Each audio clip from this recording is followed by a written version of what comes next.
Howdy, howdy. Sorry, folks. I was okay. Hounds went out and in. I have my coffee and I'm gonna make.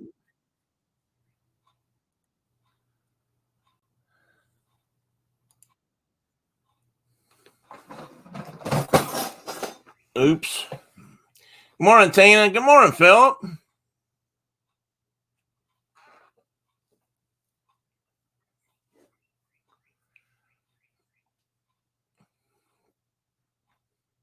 How are you this morning? Please stand by. Yep. I need one of those test screens. Boop. I need to make me one of those that'll fit over the camera. Not that many people remember what I'm talking about. People in the room right now know what I'm talking about, but all these young folks they don't know what stuff like that is. Nor did they realize that it used to come on every night about midnight. Sorry, be right back.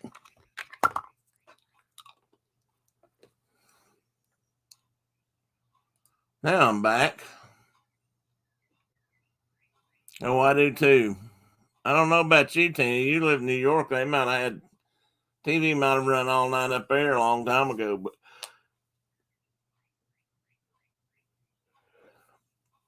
where I came from, and I suspect where Phil grew up, TVs went off about midnight. Eating charro beans over Mexican cornbread. Whoa. Of your own fixing, or are you eating someplace?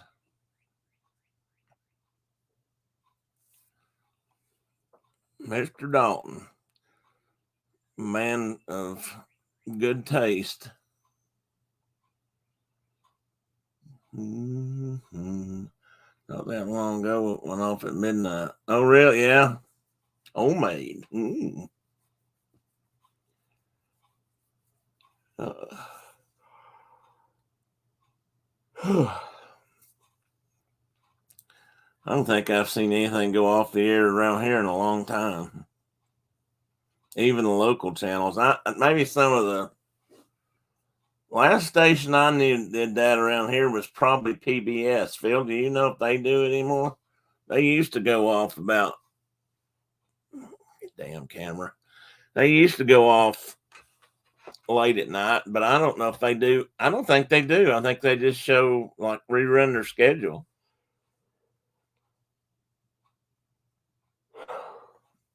At least in part. Hey Doug, good morning.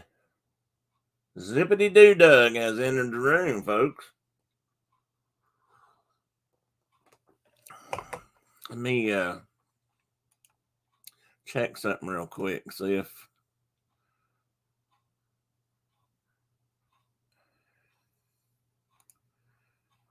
just seeing if I had a note from Marcus. Nope.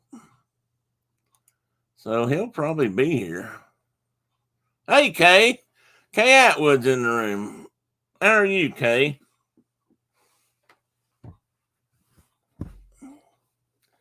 Okay, I'm gonna do what my wife told me not to.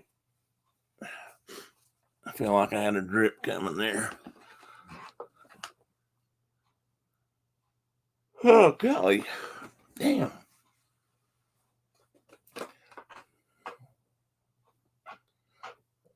Back of my chair wasn't set. Let me get positioned a little bit better. Well, good morning, Miss Brenda. Brenda Pruitt has entered the room.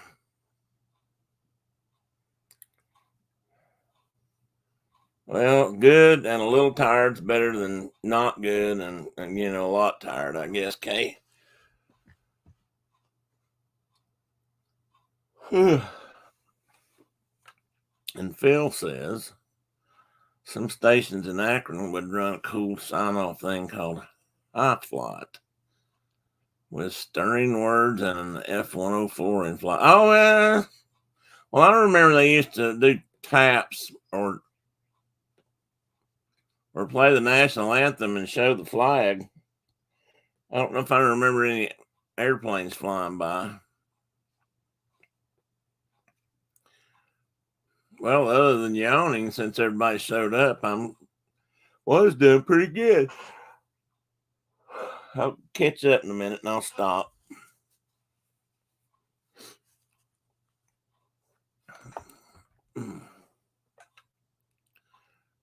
I'm sorry, Tina. I was awake. I thought.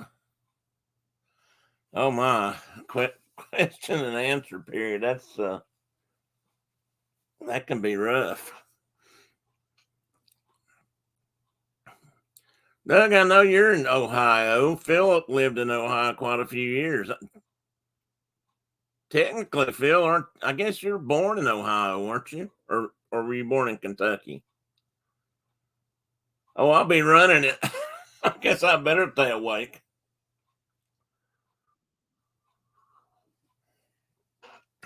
Well, there's a blip in the north. Oh, he's got a youngin' with him.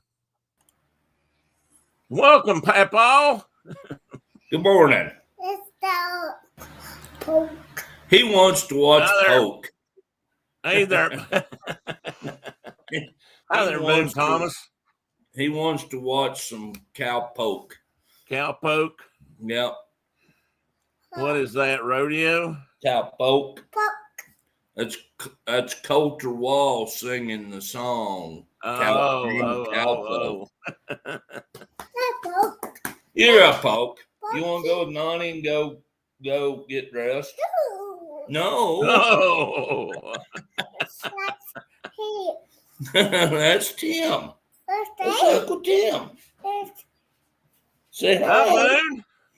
Good morning. Good morning. All right, you little marmot. You look like a happy little boy this morning. He's a happy boy. Let's go over here. How's that work? There you go. We're riding bulls and punching fools this morning. Huh? Poke. I think he's saying that ain't poke. That ain't poke. Hey, Boone Thomas. Let's go get a cracker. Go get a cracker. Go with not. There we go. Poke. Well, how's Wyoming today? He gets a little focused in on one item. Seems like he was talking about poke the other day. Well, that's what he talks about when he comes to Grandpa's computer. Oh, that means poke. Does that mean that's how Grandpa keeps him entertained? Well, we started out with Cor Blund listening to the Horse Soldier. Oh, well, that's good. That's good learning. He loves that song, and I played that Coulter Wall song one time, and that's it. Well, his mother cusses me, his father cusses me, his daycare teacher cusses me. Well, you've been doing something right then. So I'm just like, well, there we go. That's what grandpas do. He likes that. He likes poke. That's what grandpas do. That is my job in life. Golly, I just got swarmed by like a gazillion dogs. Look at that. Hey there, Penny. Look at that dog. That's my boat. She's my boat. There you go. I guess do you have Crockett too? I got Crockett. I got Newt right here. He's getting petted right now. So I hear him. It's good. Good morning, everybody. Sorry I was late. Constantly having to kick him back in play. Everybody, we need to do a session one morning and help Mark out a little bit. He's been babysitting a lot lately.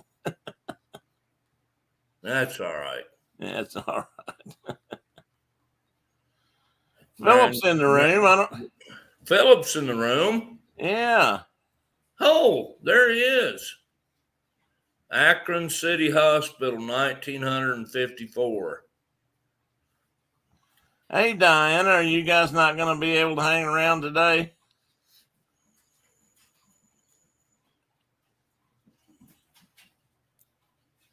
Oh, my goodness. Well, hey, there's Phil D right now. Looky there. Well, good morning. Well, hey, there's Phil D right now. Looky there. Well, good morning. Well, hey, there's Phil D right now. Uh-oh. Looky there. Well, good morning. Well, hey, there's Phil D. We got an echo going, guys. That might be me. Well, good morning. Well, hey, we got an echo going, guys. That might be me. Well, good morning. It's a loop. It's a loop. I'm gonna mute you for a minute. Oh, he went out. I didn't mean to run him out.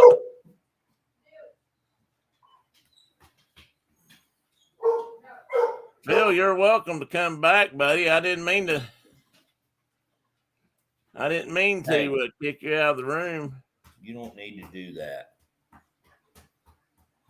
Kids camp. Oh wow. Where's the kid going? I love the way they both refer to him as the kid. I bet they're going to Churchill to go to polar bear camp. Polar bear camp. That's You got to run from shark cage to shark cage to keep the big white bears off you. There he is back. Keep the big white bears off. There you are. Oh, I forget though. Keep the big white bears off. There you are. Oh, I forget though. You're still in a loop, I think. There you are. Oh, I forget. I don't know how to fix that. Hang on a minute. There you are. Let me edit. See if I can edit your mic settings. Hang on. Hang on a minute. There you are. Let me edit. See if I can edit your mic settings. Hang on. Let me edit. See if I can edit your mic settings. Hang on. And I can't stop it. But I can mute it for a minute.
Was it something I said? Or do I smell bad? There he is again. I think I'm the screw up here. I had YouTube open on Safari and then this thing open on Chrome. StreamYard. Yeah. So yeah, StreamYard on Chrome. So I killed the YouTube thing. So sorry about that. No, well, it seems to be working. I remember having to do that before with somebody. With me. Was it you? Okay. I had the YouTube running in the background, and we were on StreamYard, and we just kept talking and talking and talking and talking and talking. Yeah. Infinite loop. Yes, Tina, I was all alone, and I felt it too. I had to get coffee. I'm sorry. We looked up. I looked up. It was a long just night. sitting here by myself. Mark, how you like my shirt? Oh, I'm Phrynosoma. Where'd you get that? Less people, more Phrynosoma. Crime pays, but botany doesn't, guy. The Joey Santori, the same guy that had the illegal forestry shirt that I gave you. Oh, okay. That is a cool shirt there, brother. That is a cool shirt. I like that. Me and my grandboy, we got up this morning riding bulls and punching fools. That sounds like a Dale Brisby shirt. That is a Dale Brisby shirt. Come here, you little varmint. He's got on "I'm my mommy's favorite" shirt. Oh, you can't wear that once you're. Oh no, there's not going to be one. I'm sorry. Here in a little while, you're going to wear that shirt to school, and they're going to beat you up. Yeah, that's right. You'll learn that you don't wear mommy shirts. No mama shirts at school. You're gonna get a bloody nose out of the deal. And a lot of nanny boo boos. Mama's boy can't cook meat, can't make fire. Neanderthal feet. Okay, take off, you varmint. Go run. Go run with Non. I guess he gets around, just scoots around all over the place now, don't he? Oh yeah, he's totally mobile and into everything, and he's perfect. He's perfect. He's always dragging. He's always bringing something cool for me to identify. Well, good. That's a good start. Do you tell him the names in Latin? Yeah. Well, I believe Caitlin. Well, my daughter darn sure knew him, and his father knew him. I was going to say, his father knew every duck name on the planet in Latin. So let me tell you about the time I took Crotalis to school. In my backpack. I put a big Crotalis in my backpack and went in. They never even knew it. Never even knew it. I remember Caitlin knowing. Sorry, folks. I apologize for all three of us. That's okay. You don't have to take all the blame. I don't know if we're going to have anybody else. I think Carol might be on the road or in Florida, and sounds like Mike is either eating donuts. He may just be on donut run, but it sounds like he's packing up to go to camp. I thought Carol was heading down your way. Well, she's already passed through my way. Oh, her dad's been in the hospital, and they were running, I think, a little bit behind schedule for going on vacation. So, got it. She's a little bit like your wife. You know, she gets a little bit of time off, but then she's back, and I think she was doing some summer school stuff. I'm sure. If she's in education, she's still busy. I always thought that and my daughter, my oldest daughter, and her husband are both in education, and they used to have, like, the summer was kind of a nice easy time for them, but they both coach. She's coaching, I don't know what she's coaching, diving probably. Yeah, she was a diver one. Yeah, she was an NCAA diver, and then John's coaching golf. And what? Say that again? Yeah, that's what I said. little brown furry things. And that's family, huh? What can you do with family? Some of them you just can't save. I'll chase. Well, John, Surf Bum And John I would be if they had a rodeo team, I'd be in there helping, but they don't have that. No. Hang on. I gotta clean my glasses off. I was wondering why one eye I was going blind in one eye there.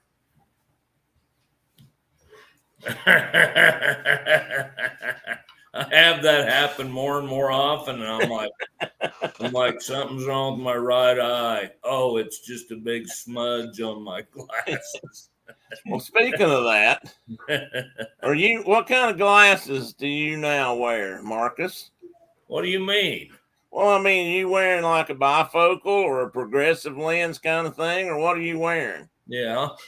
Which? Well, whichever one. So I went from just regular eyeglasses to these things, and they're progressive bifocals or trifocals. I think they go. I'm trying to decide if the top does the same thing. They were supposed to be kind of like an hourglass. Yeah. Well, Phil, you wear. I don't like them. No, well, I'm afraid I'm going to have to find something new too, and I'm just wondering about them. And the guy, it was a new.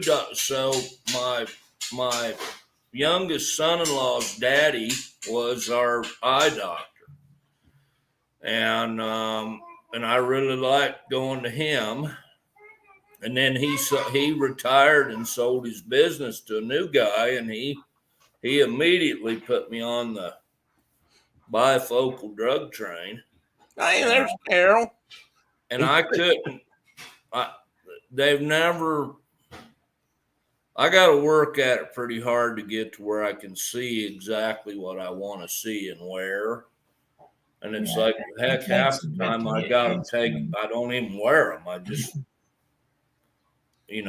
I can still see a little bit without my glasses. So I mean, when I'm doing close work or something, I take them off. I can't see close up at all. Yeah, see, I know I can see, but I can't I'm see nearsighted. So you finally got used to yours, or you still don't, or you still?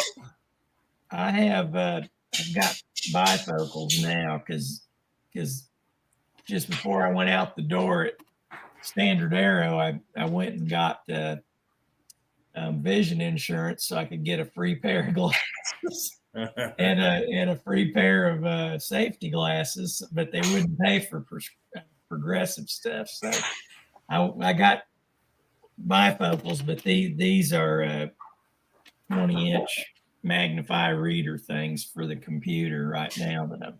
Is that all those do, or do they have bifocals also? No, there's no bifocal lens here. It's strictly set up for 20 inches. Well, that's what I've been wearing for years now, a bifocal on the bottom and a computer, like a 20-something inch or whatever focus for computers. Yeah. Now, my regular glasses are for distance and, like that my eyes have, I guess your lenses harden up as you get older. Yeah. And mine have hardened up at distance vision, and I can ride the motorcycle and stuff without glasses at all, and I can see the instrument stuff in front of me.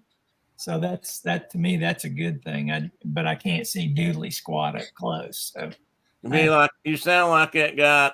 I worked. Wait a minute, let me hang on. Hold that thought just a second. Hey, Carol, I want to say hi in case I didn't.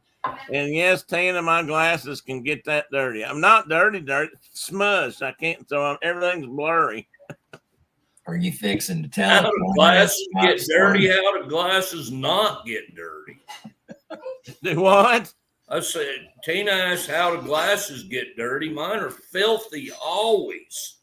I can't seem to take mine on and off without getting smudges on. And I mean, just your eyelashes hitting them, smudges.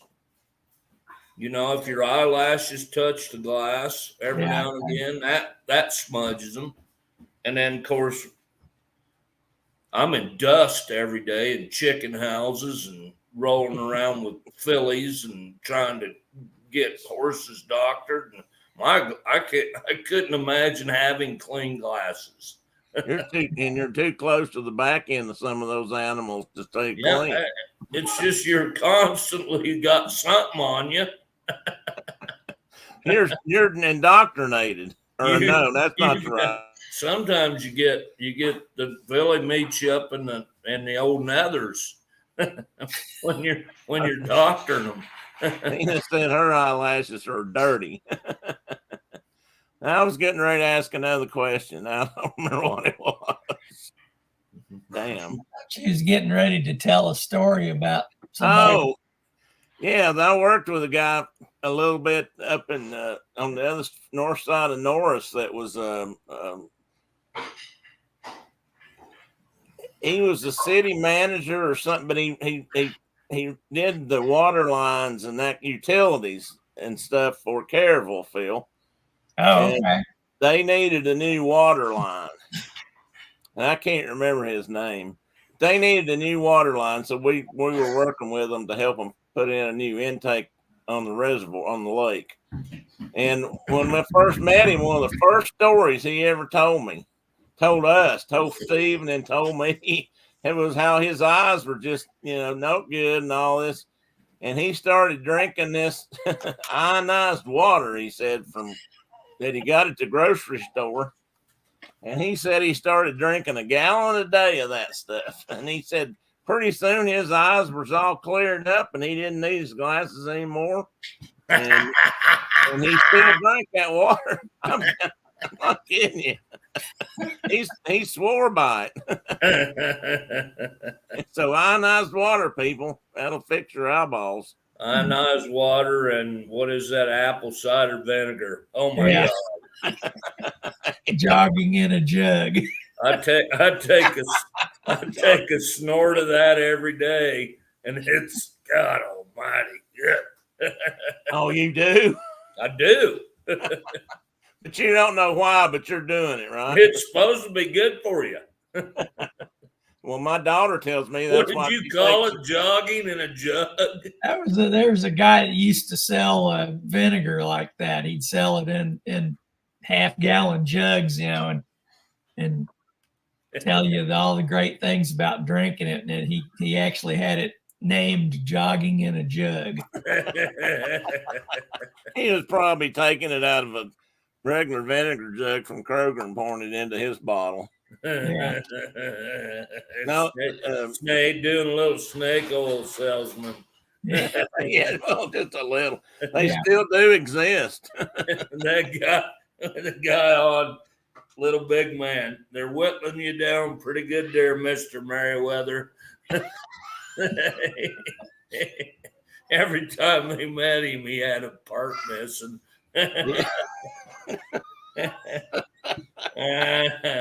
Oh, it's going to be another one of them days. Yeah, well, you'll have that.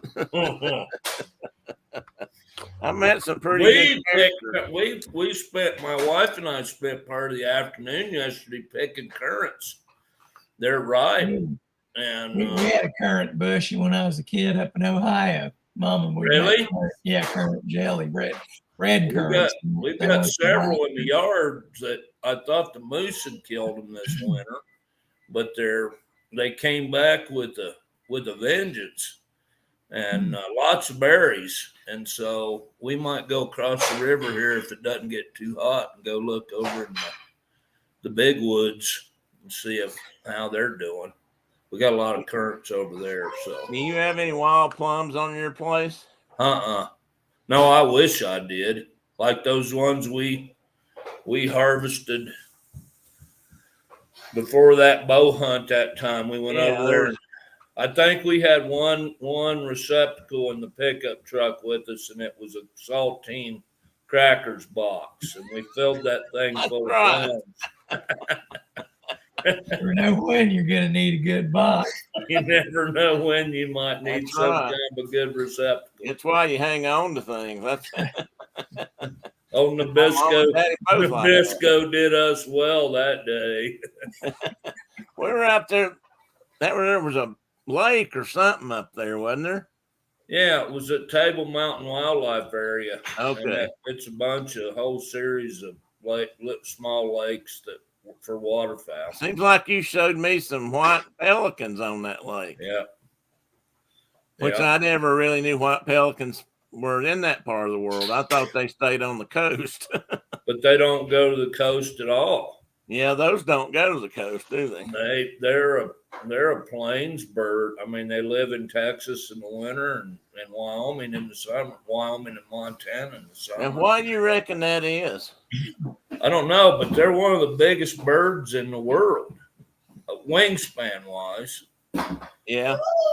Tina says she remembers Nabisco boxes. They were handy. You never know what kind of thing, especially if you're in the business of specimen collecting and that sort of thing. You gotta have stuff in your car. Yeah, because you just never know when you might find. No, you might pick up a horned lizard like Phil's got on his shirt. Might have a phrynosoma.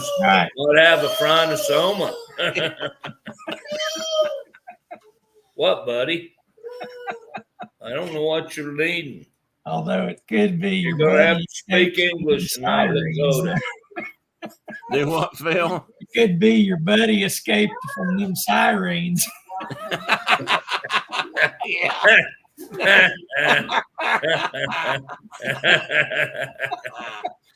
they done loved him up and turned him into a horny toad. Horny toad.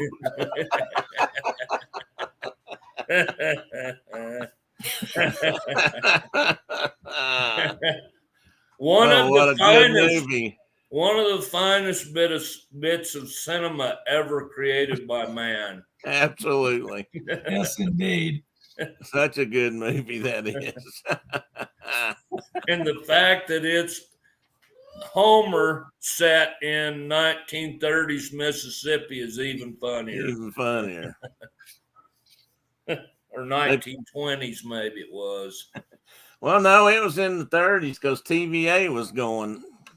Because they mentioned TVA. They were going to electrify up they're going to put us all on the grid and electrify up the whole state. Yeah. Yeah. In fact, I think 27,000 hectare lake. Yeah. Well, now and I think about it, where was Elvis born? Tupelo. Tupelo, Mississippi was the first electrified city in the valley, I believe. Because they were right there. Yeah, yeah. I read about that somewhere. I didn't realize that, but they were because of Tishomingo. Testing. Huh? Tishomingo. Tishomingo. Yeah. It's all right there. Yeah, it's all right there. What are you doing, buddy? I'm going to see if I can turn on what we're just jibber jabbing here, man. I'm going to see if I can set up my show. Well, that's basically what we do is just jibber jabber. Well, but it's fun. I mean, I guess people like listening to jibber jabbering. I guess. Out of old gray bearded people. And well, now that you say that, we're all. Did you see that? Doesn't it? Did you see that video I sent with the possum scratchers? Yeah, they're I guess a musical group out of Australia. I thought they were hill folk. They look like hill folk. I did too till I read something about them. It's like, well, heck, they're in Australia. And you had to hear them talk after they weren't singing or making music to figure that part out. Right. The possums are different out there too, I think, aren't they? See what Tina said? Tina said, she said, I thought that was the show. Hey, Tina, speaking of that, Tina, I could hear us in the background when you sent me that video with the rock. And so speaking of the rock, did you tell her what I said? No, I haven't. I thought we could do it this morning. You tell her what you think. So I think, Tina, it looked to me like that was a chirp nodule. And not a very high quality one, but it has a lot of impurities in it. But is it kind of where you broke it, is it kind of glassy and hard? I mean, really hard, like glass hard, or is it softer than that? Because to me, it just looked like a chert nodule. So if she took that little piece off and hit it with a strike light, it might spark. It'd probably spark. It will spark if it's chert. Yeah. If she's got her strike light handy. Yeah, she might not have it with her. It should always be in your possible. Everybody don't carry one in their pocket all the time, so no, not anymore.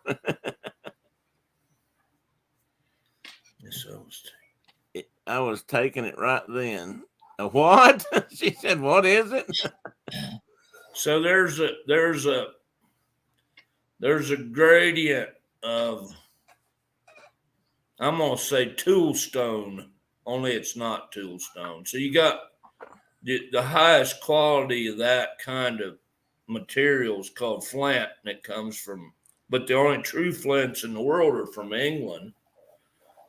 And then all the rocks over here that you can make arrowheads out of, or knives, or scrapers, or what, was are cherts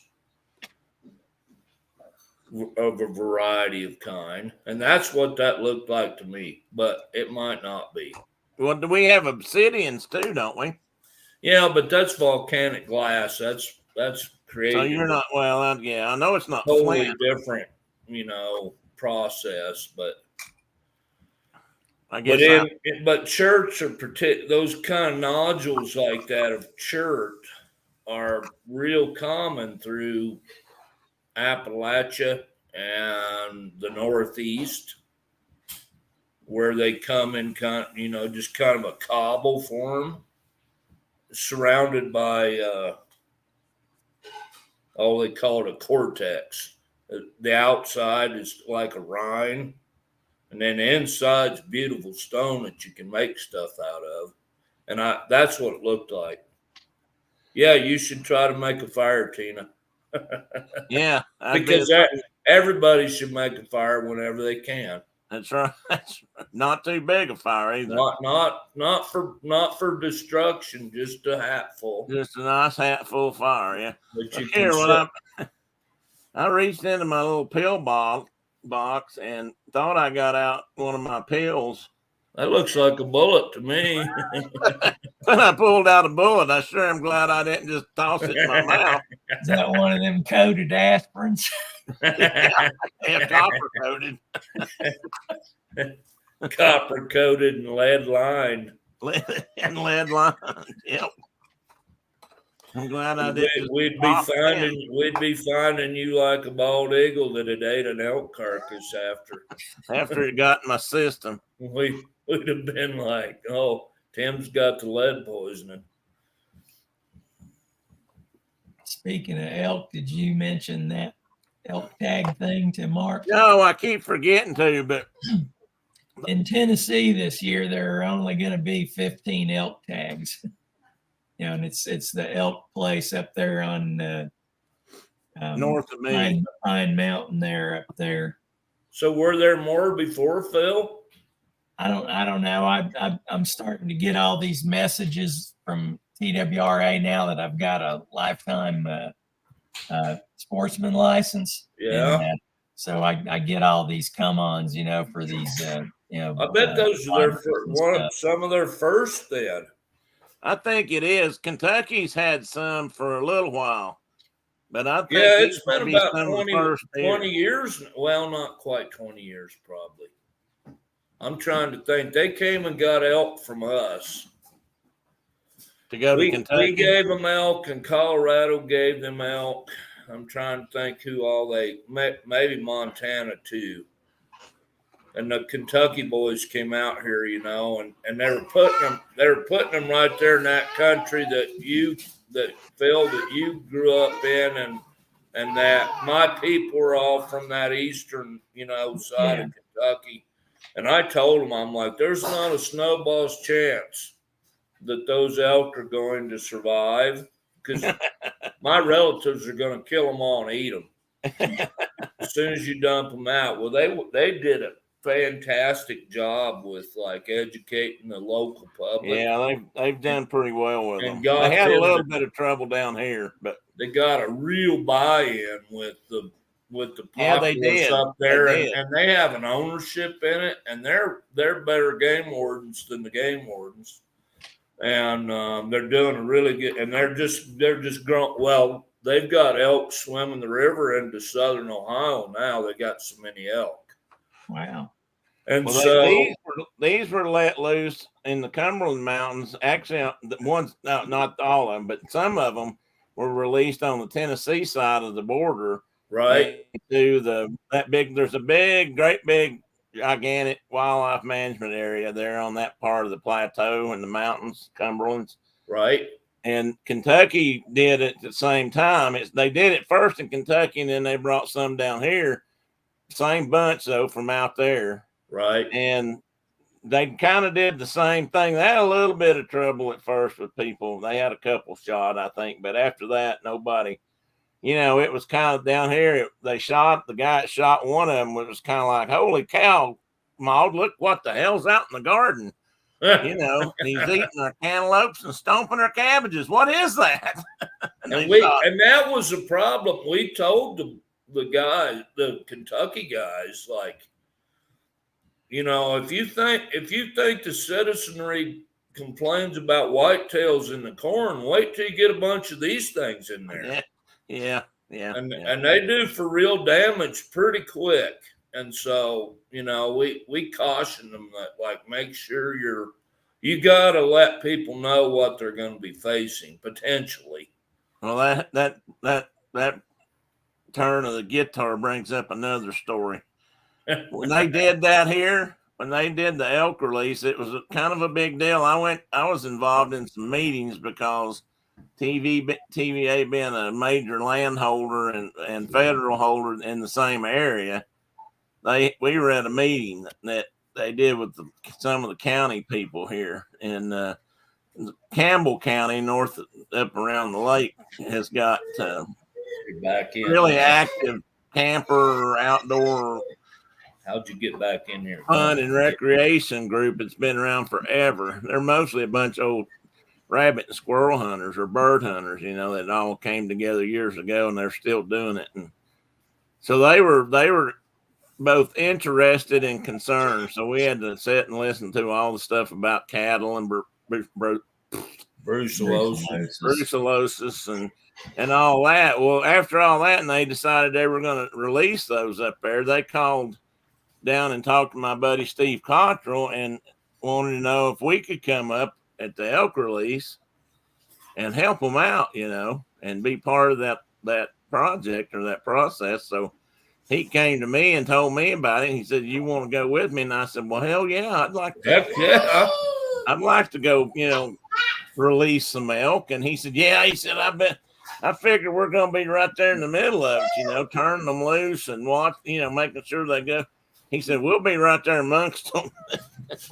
So we went up on the mountain that morning, and this was a long way up into the mountains. I was amazed at how many people ended up coming up there, mostly civilians, to watch this release, and in cars.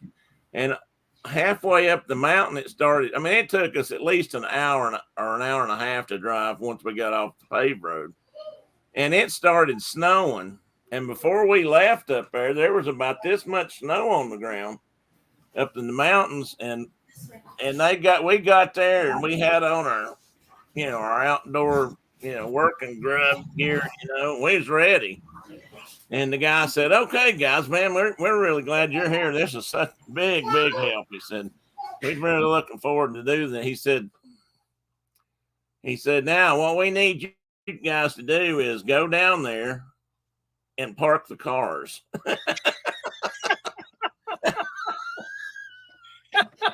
we need you guys to park cars for us and help get all these people parked and situated up here on these areas so they can all come over. And then you tell them to all come over here and watch the elk release. And Steve and I kind of looked at each other like, I thought we was going to help. And they said, "Oh, you're going to be a big help. We really need this." And we're like, Well, I thought we were going to let elk loose. But we did finally get to, and that was a mess, as you can well imagine, with the snow and everything. And we did get to go over and finally get to go over and watch them release the elk. There was a lot of people there for that. I mean, so many people that I was amazed they all got in there. And as far as I know, they all got out. You missed that, Mark. Sorry, I had dogs I needed to deal with. Well, you missed the part where they asked us to help. I mean, when they got up there and they wanted us to help, and they had us lined up, and we were excited. Where are we going? Where you want us to stand? Do we, need to, keep elk from going? I'm going to open the gate. And they said, "Yeah, we're so glad you guys are here." And they said, "What we need you to do is go over and park the cars. Park all these people." Park all these people. And that's what we had to do. We parked cars. Did you even get to see elk released? We finally did, but we didn't get down close into the action. We were up on the hill. They had a former. Figured you were going to say, on the 10 o'clock news. Yeah. No. Yeah, I don't think we got anywhere near that. No, it was on the news, but not with us. They didn't show us releasing any elk. We weren't standing down there by the back of that stock trailer if no one opened the gate or anything. We were trapping elk on the over here on the Fossil Butte National Monument. Of course, the Park Services, does the administration of the national monuments, and we have a great big corral trap and bait the elk into the big corral, and then you got a little corral at the end where chutes come off. In the little corral, we'll push a bunch of elk into the little corral, and we call that the mosh pit. And you get down in there with them, and then you shove them into those chutes, and then you can work them up. And the superintendent of the park was all worried about people getting hurt, and it was just a bunch of game and fish guys and a few volunteers. And we had to have big safety briefing every morning. You guys weren't used to anybody caring about your safety. I told my boys, I was like, look, if any one of you gets hurt, you crawl to the edge of the park. You get yourself to the edge of the monument, and then you can be injured. But you can't be injured on the monument. So the superintendent that was so worried about us getting hurt, the walls of that mosh pit were plywood, and we had this big old rank cow elk that wouldn't go down in the chutes. We couldn't get her in there, and she got to running around. And she decided she was going to go through the wall of that corral. And she just took her head and hit that plywood and broke out. And that guy was standing right there with his hands in his pockets. Did she mow him down? He got cow squished. I mean, big time. And we were all bruised up and bleeding and bloody noses and everything. But he's the only one that actually got hurt on the. Hey, Mike, welcome in, buddy. I know you're busy today, so I appreciate you stopping by. He's in ninja mode. Yeah, he's in ninja mode. All right. Tina had one more question about a rock, Mark. That would only be glassy and shiny and sparkly like that. It would be, Tina. It would be slick. Oh, slick, yes. Yeah, it'd be. I mean, I have a piece of chert. Just happen to have a piece of chert laying here on my work area here, and see how it's shiny, and I mean it's glassy. Kind of not necessarily glassy, but it's, if you break a piece off of it, it makes a sharp edge that'll cut you really like deep, wide, and continuous. You just happen to have a piece laying there. It was amazing that it's here, but that's serendipitous there. That's what that is. That's serendipitous. I like to use that word every once in a while. But it might be rhyolite or something weird like that. I just don't know. If it's gritty, it's one of the sandstones or something. It's what you looking for. Just happened to fracture that way. That boy, he's going around the other way. Boone's playing hide from grandma right now. And she had a question about the filly. Filly's doing better. Now, you might not have known he was hurt, though.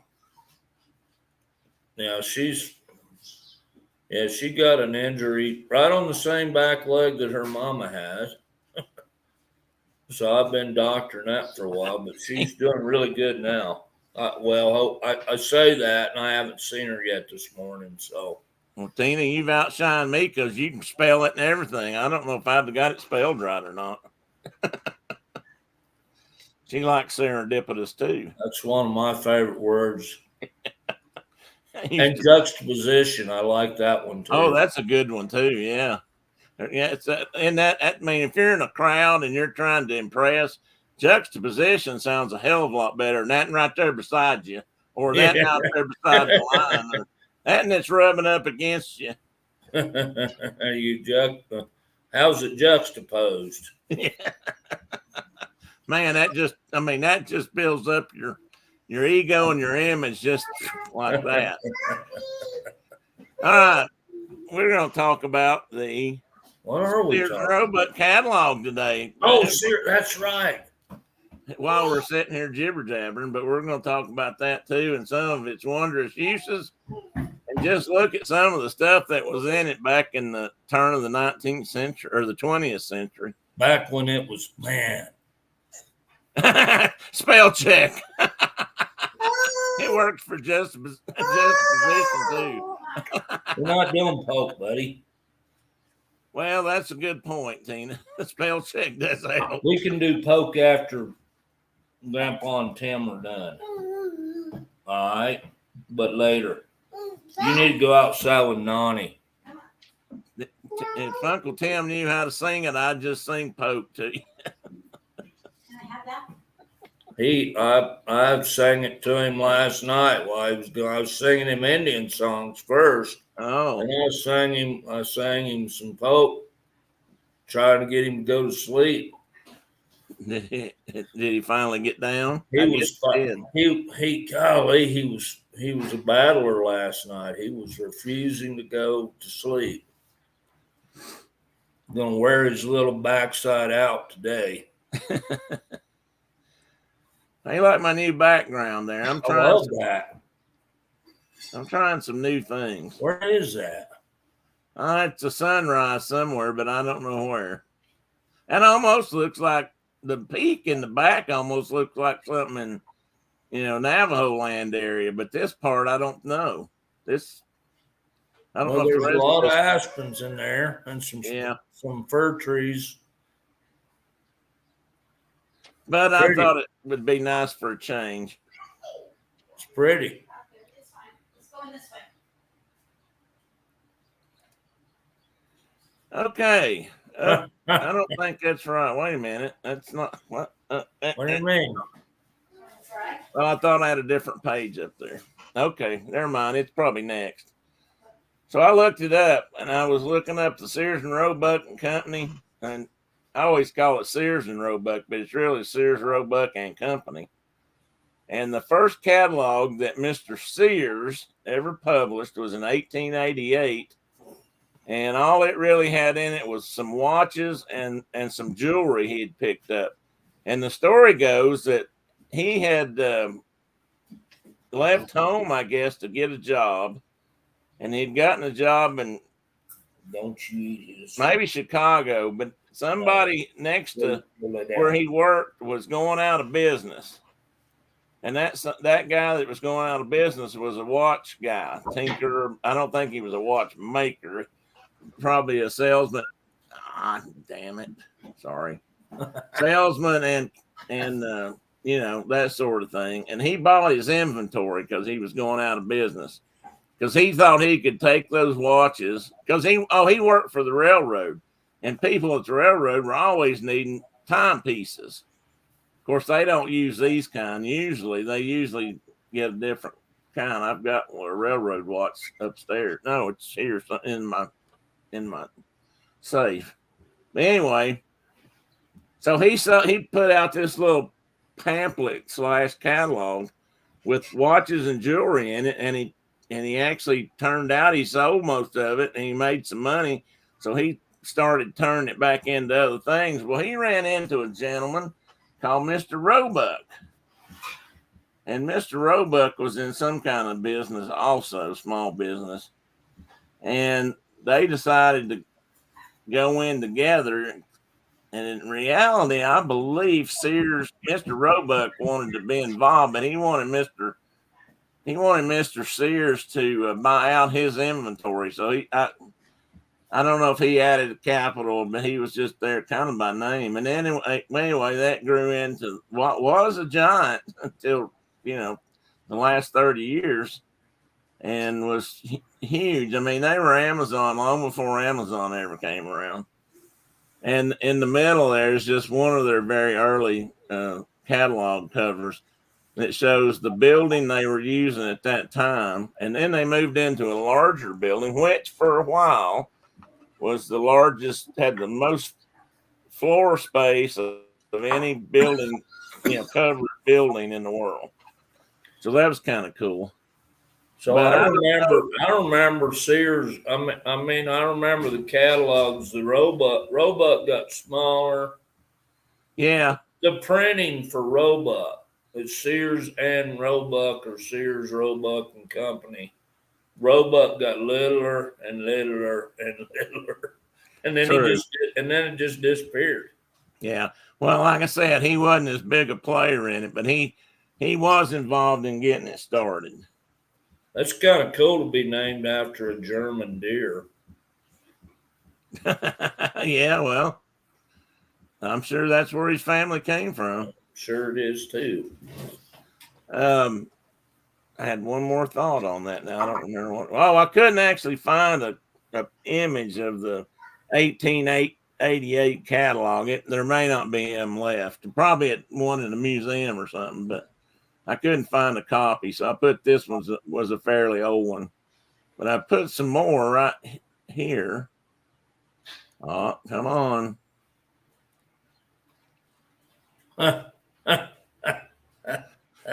And, well, to be a catalog, it showed up in houses all over America, and I put down both of them because there was a time when the Sears and Roebuck catalog had a pride of place inside many outhouses around. It lived in the outhouse.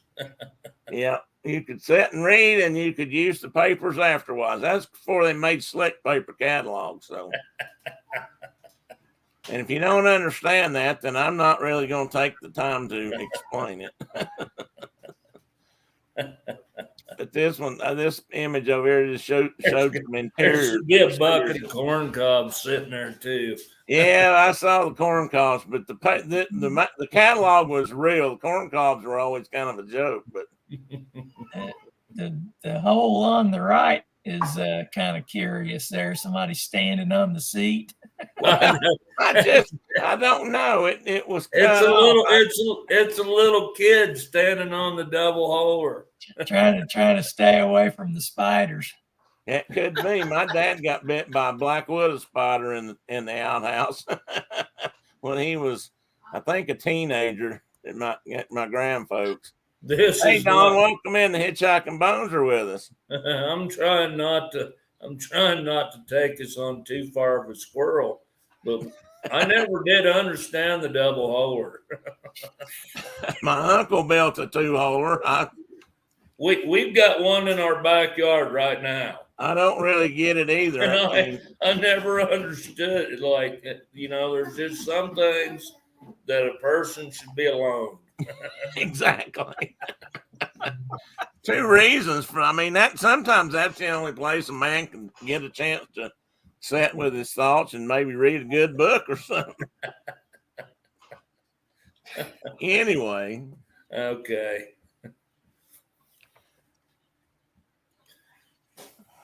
Come on, Gidget. And here's some different variations of the catalog. I had a picture of a couple of much newer ones, like from the 50s, but I didn't put those in here. But I like these. These are the cool ones. And I think the one you guys had, Mark, was in 1902. Yeah. Do you have that? No, Mom, Dad still have it. Well, you can buy copies of it now. They've put out, reproductions of it. You can buy some couple different years I actually saw listed, but they're all in the early 1900s. The one I remember somebody having, I thought was a 1902 before your dad and mom's. Excuse me. Well, all I know is that you opened it up and it just was full of extremely useful items. Exactly. Well, so was the J.C. Penney catalog at one time. In my way of thinking, it was like, oh, look, tents and saddle panniers and saddles and traps and rifles. I used to look at the motorcycles and the ones when I was a kid. They carried little 2-stroke 250s and small. Yeah, they did. That's one I don't know if Penny's ever carried motorcycles. They carried the original Penny stores like Mark's got out in his town, which was the original Penny store. They had all kinds of stuff, but I don't know about motorcycles. Monkey Ward's had motorcycles. Yeah, Monkey Ward's did. They went from all that good handy items to polyester clothes and washing machines. Yeah. And now let's start out here with some little medications they had. They used to sell medicines, including morphine. And in fact, there was a doctor, and I can't remember his name. I read about him yesterday, though. There was a doctor. The morphine addiction problem was so bad in America at the turn of that century. And they said a lot of that was due to all the soldiers who came home from the Civil War, damaged, beat up, cut up, no arms or legs, that wounded. And that's what they treated the pain with. And most of them were addicted. And they actually sold morphine with a hypodermic needle right out of the Sears catalog. Wow. Well, this doctor came up with a cure for that. He said, this will fix the morphine problem in America. He said, we can turn it right around and get these guys using something else that, while it may be slightly addictive, is nowhere near as bad as morphine, and it was heroin. And Sears sold a pack. They used to sell a packet with 2 vials, like 150 milliliters of heroin, and a syringe with 2 needles on it, or 2 needles for it in the kit. Huh. I thought, well, that's changed. So anyway, we got little cool things here like female pills for weak women, complexion, beauty, nerve, and blood maker. Well, there Sears you go. Roebuck and Company. Dr. Wilson's quick cure indigestion, and I don't know what the Sepsia. Dyspepsia. I'm not sure how that's what that means. Dyspepsia. Okay. Dyspepsia. Oh, I know that. Yeah. It's a stomach. So that's why it says stomach remedy. And here's another one: Brown's vegetable cure for female weakness. Now, ladies, I'm not insulting here. I'm just reading what was in the book. I'm not taking a side. I don't believe it. This is how foolish people were. Female weakness, the weak woman's friend, the discovery of the age, sold only by Sears Roebuck and Company. They've even got a consumption cure right here in Sears and Roebuck. They could sell you a cure for If you got tuberculosis, you can get it fixed for 20 cents for small bottles, and large ones are 35. 6 for $1.75. Gee, if Doc Holliday only knew about that. I don't know. And there's a system builder and lung restorer. System builder. Lung restorer. That's not a bad thing. Think what you could have used that in the coal mines. They could have been selling that to the black lung guys. I bet they did. And in the middle, we got a box of nerve and brain pills. And this pill has remarkable effect on both old and young. It cannot be equaled by any others. It's as a cure for impotence, I can't say that. Spermatoria, and all diseases arising from excesses and abuses of any kind. It will tone up the whole nervous system. That might have been something they treated soldiers with for PTSD back then. Yeah, or it's predates Viagra. Yeah, well, that too.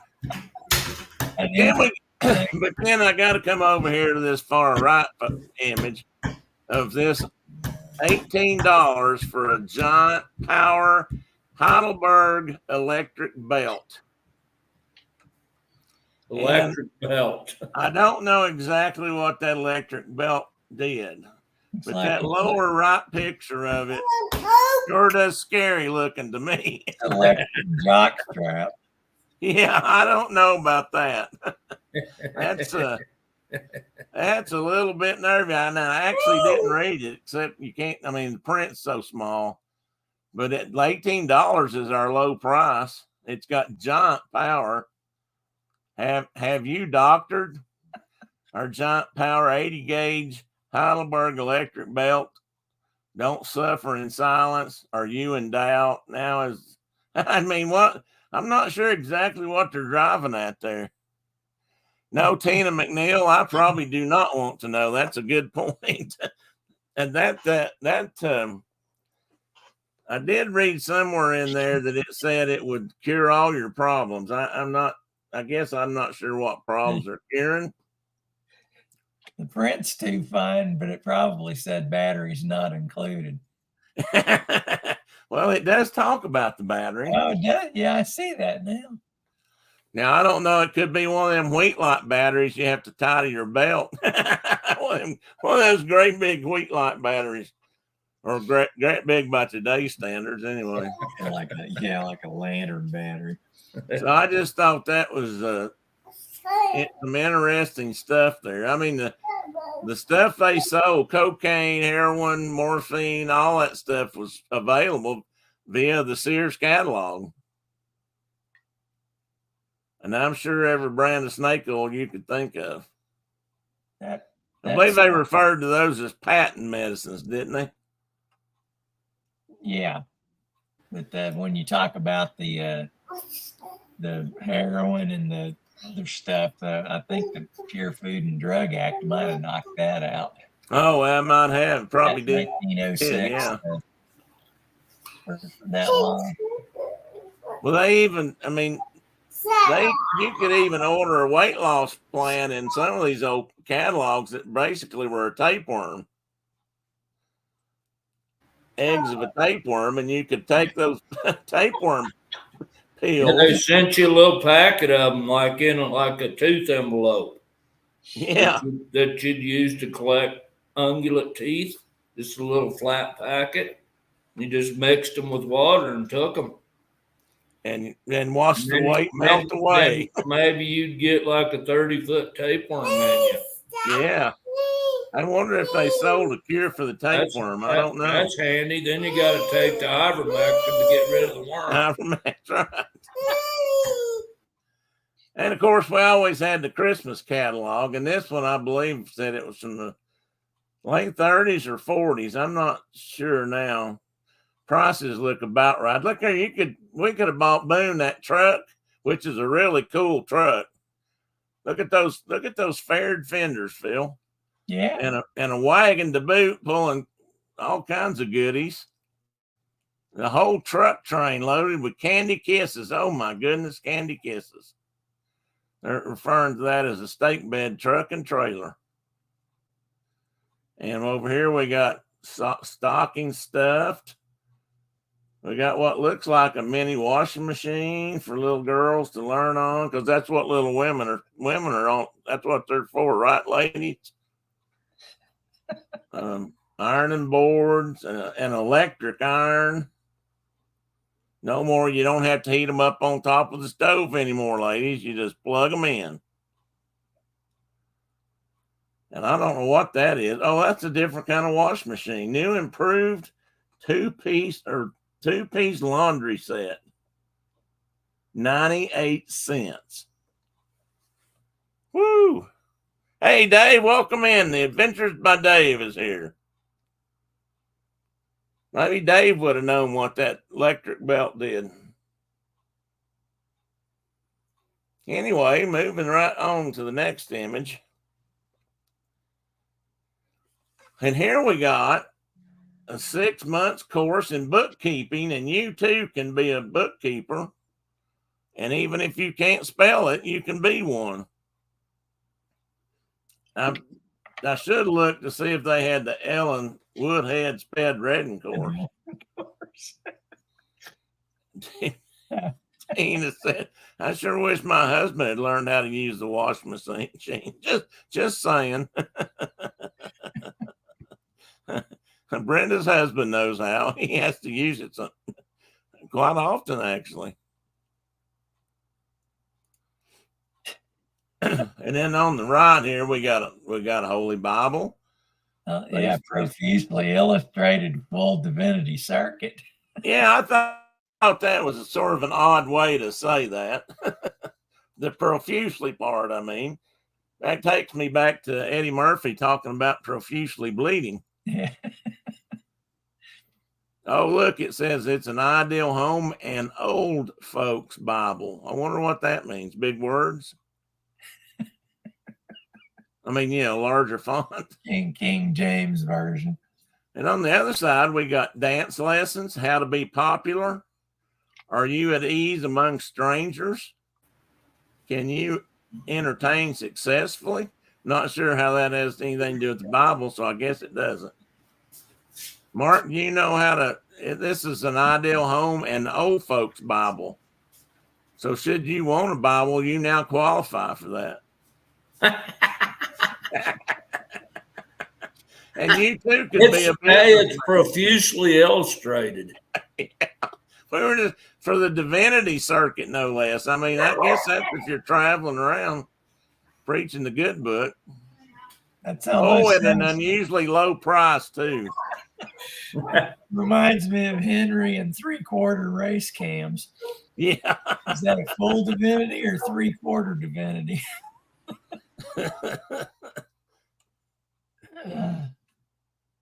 Okay, let's see here. And we can dress the kids, at least the little boys. I could have dug more, I know, and got little girl stuff, but this just is what popped up, and I just started, looking at pages. But we got all kinds of little boys' clothes, including a little outfit over here on the right that looks like they've got him ready to go down in the mines and work all day. Which I'm sure he was. It could very well have been. I mean, that's exactly how they were dressed. You can get to that 17-inch coal seam that your daddy can't get to. That's right. You can lay in there on your side and shovel that stuff out. My powder monkey. My wife just brought this in. Oh, cool. Small houses of the 20s. Hey, I've got a picture of that maybe in here. It's a reprint. Is that Sears? Yeah, so our house is maybe that one right there. We live in a. You got a kid house, don't you? We live in a Sears and Roebuck house. I was going to talk about that here in a minute, so hold that thought and we'll talk about that a bit. Okay. Look at those hats. Look at those hats. Now, we do have a few hats for girls in here. We don't have any girls' shoes or work clothes over here.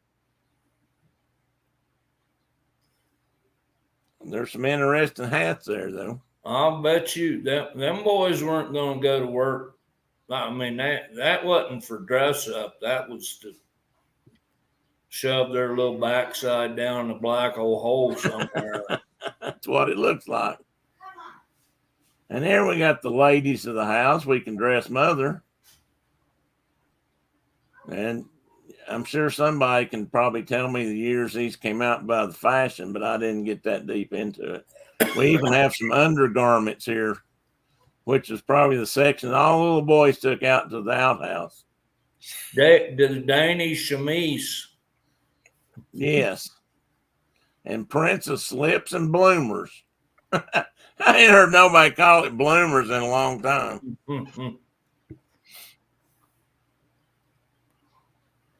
And then they got handbags. Are those handbags? Yeah, impossible pouches, I thought, but maybe they're just handbags. If you're hunting pouch, rather stylish. You got to make your own powder horn. Yeah, and find a powder horn, but they got a couple in there with long enough straps. I believe you could use them for a hunting pouch. Oh, and we got a little more finery here. We got some makeup.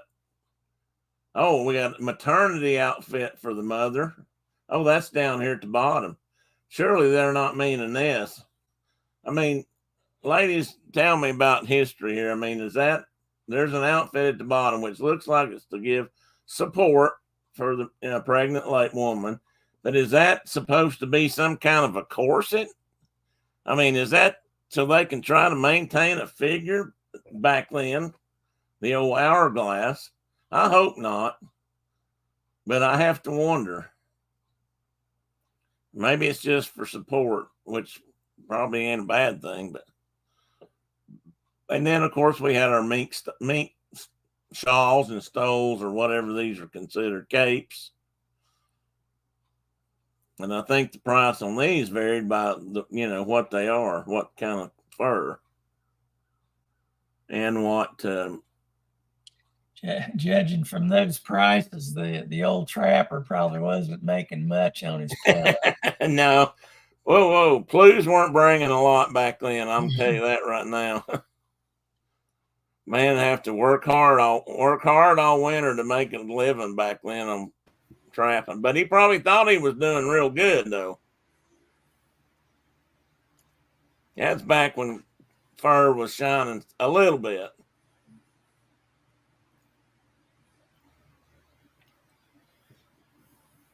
No, you don't think it's more? Yeah, okay. Well, that's not as bad. Loving those capes, a little hot for Atlanta. Yeah, Dave, I'm afraid they might be, even for a night out on the town and say winter or fall. They'd probably still be a little too hot, especially nowadays. And I got father here to dress, which I think I remember these Hercules shirts or Hercules something, but maybe not. It just seemed like it rang a bell. But, Dad can put on his work clothes and go in the mine or go out in the woods and cut tree, whatever he's doing. And funny, he's got that coil of rope in his hand there. Maybe he's Dad the hangman. I don't know. You never know. I mean, I'm sure that was a profession back then. Somebody had to do it. Somebody was the hangman. That's right. Yeah. And then we got footwear here, Mark. I was trying to figure out the leather thicknesses. Oh, Phil, look there. Goodyear wing foot, non-marking outsoles. I can remember getting shoes that said that. Yeah. Non-marking outsoles. That's right. So you didn't scuff up Mama's floor. You didn't leave black streaks every time. The wall or along the wall. They've got derby grain leather on this pair of boots down here. They got split leather uppers, durable. Some of those are Brogans. Moisture repellent. No, moisture resistant. But not waterproof.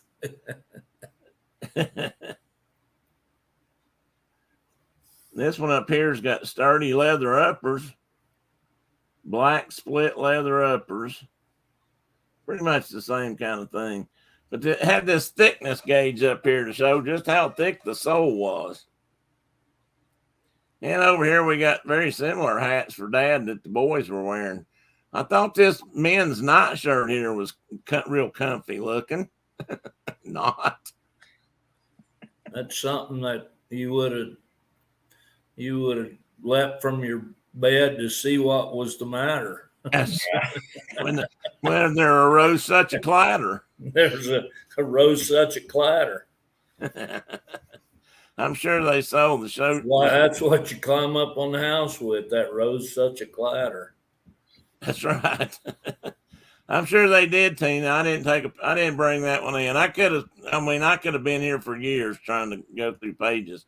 There was just so much stuff that and I can remember going through one of these, like Mark's dad, his mom and dad have one. I can remember sitting looking at that thing. It's just fascinating, the stuff that they carried back then. Of course, they'd probably think Amazon was a next step up for all the stuff. But I mean, what gets me is the stuff, not that they had it, but just how much of it the type of things that you could buy mail order.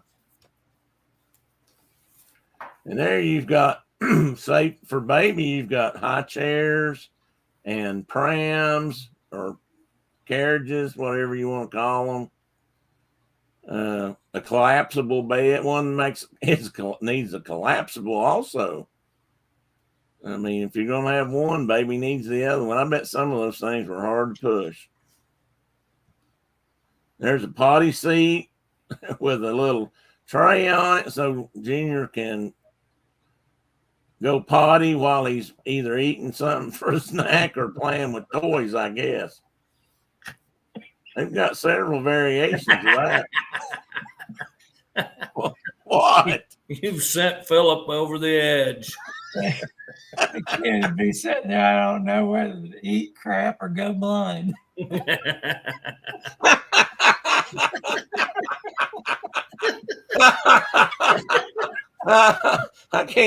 I don't know where the first time I was when I heard that saying. No, and to be a little bit crude, what Phil is describing is the old eat shit or go blind comment that sometimes we would get for various reasons. Somebody look at you and say, if you wasn't doing something right or wasn't working fast enough or whatever, they'd give you that. That was one way you got to hear that. And pardon the French. Philip had sanitized his version. He did, but I just went out there with the whole thing. This is an adult show. Everybody in here sign waivers. Looks like some Chuck Taylor knockoffs there on the right. That's what I was thinking. And that's exactly what they are, buddy. Only they're blue Challengers. I'm sure they predated Chucky Taylor by a long time. Yeah, probably so. I think that's probably a shoe that Pat McManus himself probably would have deemed a true tenor shoe. A tenor shoe. That's your best of wading apparel. Yeah. And then right in the middle down at the bottom of the page, then you got more sporting goods. You got a baseball, and you got some bowling bags or sport bags that you could carry, a bargain suitcase. I mean, I guess that was a forerunner of a gym bag. But then right in the middle of all that, you can buy a $22 bolt action rifle.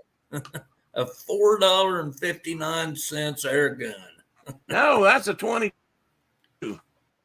Doesn't it say? I think. Well, air gun. Oh, it says bargain special. I thought it said air gun, but it says bargain. I think it's just a 22.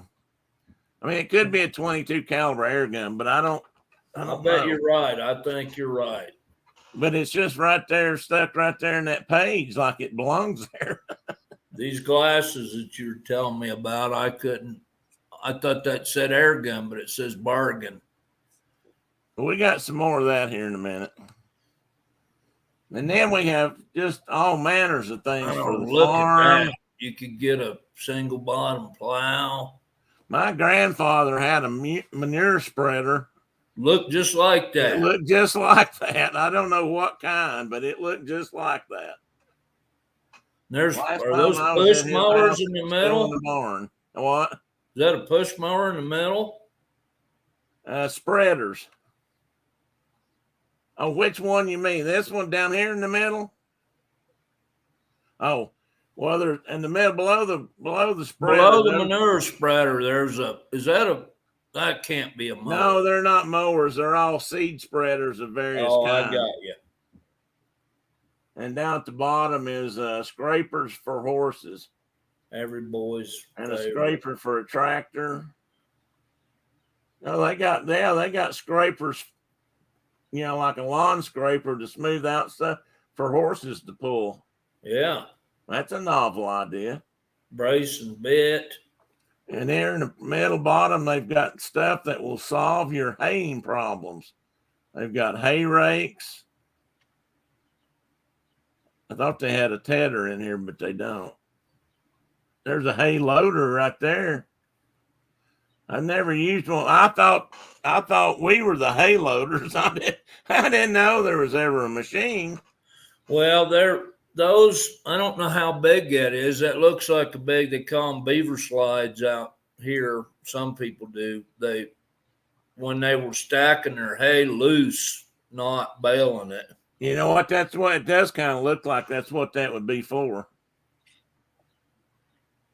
You could have one for $124.50. I bet that was hard to come by. I bet it was too. Well, $133.50 for that spreader, but that's a pretty good chunk of change too. Yeah. And then, of course, at the top we got Kenwood all steel walking plows. Phil, that's before Kenwood made speakers and stereo. Got out of the plow business and went into music. Let me see something here. Oh my goodness, I thought I had it. And I might actually have it. This right here in the middle of the top page, there is a device that looks like it's got a single wheel, and then a platform, and then two handles. And I bet I'll bet you anything that's to take milk cans down to move cans of milk. Big cans of milk cans around in the barn. At Granddad's, he had a long thing like that was sort of V-shaped, and you'd slide the cans down in that, and then you could pick it up. That thing was probably 6, 8, maybe 10 feet long, front to back, counting handles and all. And you'd lift that up like a wheelbarrow and then roll it down to the road, and the milk truck would come by and pick them up and take them on to the dairy factory or whatever. And they'd come by once a day to pick up your milk. And I can remember taking them down to the road, and man, was that not easy to do. That thing was not stable when it was full of milk or had several. I bet not. I know each they one were, of those they cans were milk weighed. by hand. Huh? Yeah, each one of those cans weighed how much? Oh, I don't know how many gallons were in them. Several. Yeah. And it's at least 8 pounds a gallon. Milk, maybe a little more than that. But that's how they hauled it back then. And then they changed over to, you didn't take it down in cans. They pumped it, into a truck. Right. And that's about the time my granddad said, heck with this. There ain't no money in this anymore. And he started raising beef cattle, which there probably wasn't no money in that either, but there was probably more than dairy. And of course, down here at the bottom, we got all kinds of tools and bits and braces, or what some people might call a brace and a bit set up. Well, that's still a brace. And the only reason I figured they called it a brace was because you could lean on it. That one's even got an anti-friction cone bearing ratchet top brace, bit brace. Oh, a ratchet head. That'd be nice. I never used one of those. It was a ratchet. Tina says she thinks they held 8 gallons. That might be right. I was thinking 8 or 10. So, and that, like I said, my granddad, that was hand milk. They didn't have machines. And that's another reason they got out of it, because they couldn't compete with the dairy places that had automatic milkers by then. Hell, they don't even have to go out and put the milkers on them anymore. They hook up all by themselves. It's amazing how that works. Echo says they held 6 to 11, depending on the maker. Okay. Well, we were right in the middle then, Tina. We were close enough. You imagine an 80 or an 11-gallon can plus the weight of the can. Because they're not light. No, they weigh a few pounds. That would be heavy. Tina asked Echo how much milk weighs a gallon, whole milk. I don't even know what would it be? That's even really before whole milk. It's still got all the butter fat and everything, cream. Because that was another thing they used to do down. Grandma used to set a bucket out on the porch. After they'd milk, they'd take a bucket and set it on the porch. They had a little shelf on the porch. They had a wraparound porch on their house, and they had a little shelf by the kitchen door. And she'd set a bucket, or they would set a bucket on that shelf and lay cheesecloth over it, tied around or something, so it didn't get that bucket. Well, no, they do it so bugs couldn't get in or anything, and then they dip that. They let the cream rise, and they'd get the cream off the top, and 1 gallon of milk weighs 8 pounds 10 ounces. Okay, I thought 10 and a bit, because that's water and fuel and all that stuff. What's fuel, Phil? 7.5? Or 8? Jet A is gasoline 6 pounds. 6 pounds. Okay. Yeah. And don't ask me why that matters, but that's how I used to think of stuff. It was in fuel gallons. We did weight and balance. Yeah. Cow. Here, Mark, I got some stuff. We got tack over here. Hey, look at that. You got blinders, harnesses. You got harnesses. You got decorative stuff. You got buckles. Right at the top, you got a set of team lines at low prices. But would you want cheap team lines? I'm thinking you want to make sure they're good and strong. Yeah, you'd like to. You want to go with that low quality on those. Yeah. But I'll bet even the cheap team lines for what were they probably were. They were made probably to last your whole lifetime. You took care of them. And we got anvils. I'd like to be able to buy a couple of those anvils for the prices they are in this catalog. Are those trip hammers? Yes, they are. Well, I Sears, believe so. Sears and Roebuck sold trip hammers and anvils, and I can't read all that, but that looks like a trip hammer. Are those forges on the next page? Yes, a rivet forge. That style small forge. It says do your own horseshoeing at the top of the page.